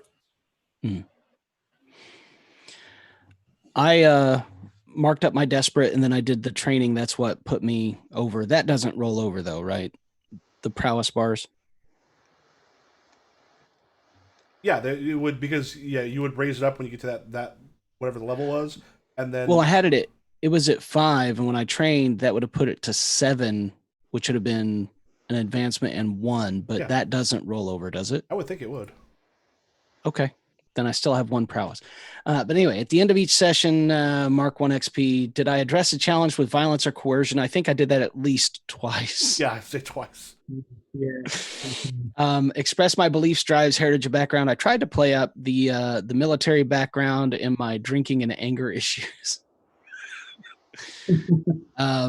So I'll put 1 because I think I did at least that much.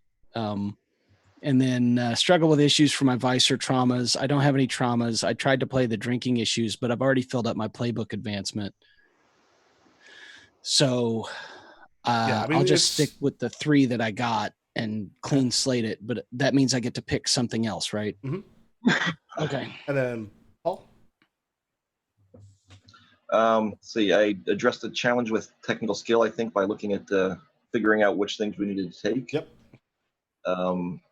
The only thing I can think of for the other one would be the drive to advance the guild, but I don't know if that's really fully there. And I did stop what I was supposed to be doing to hurt somebody in that basement. Mm-hmm. Yep. Oh yeah, you did. Yes, you did. So I think that would be at least 2. Yep.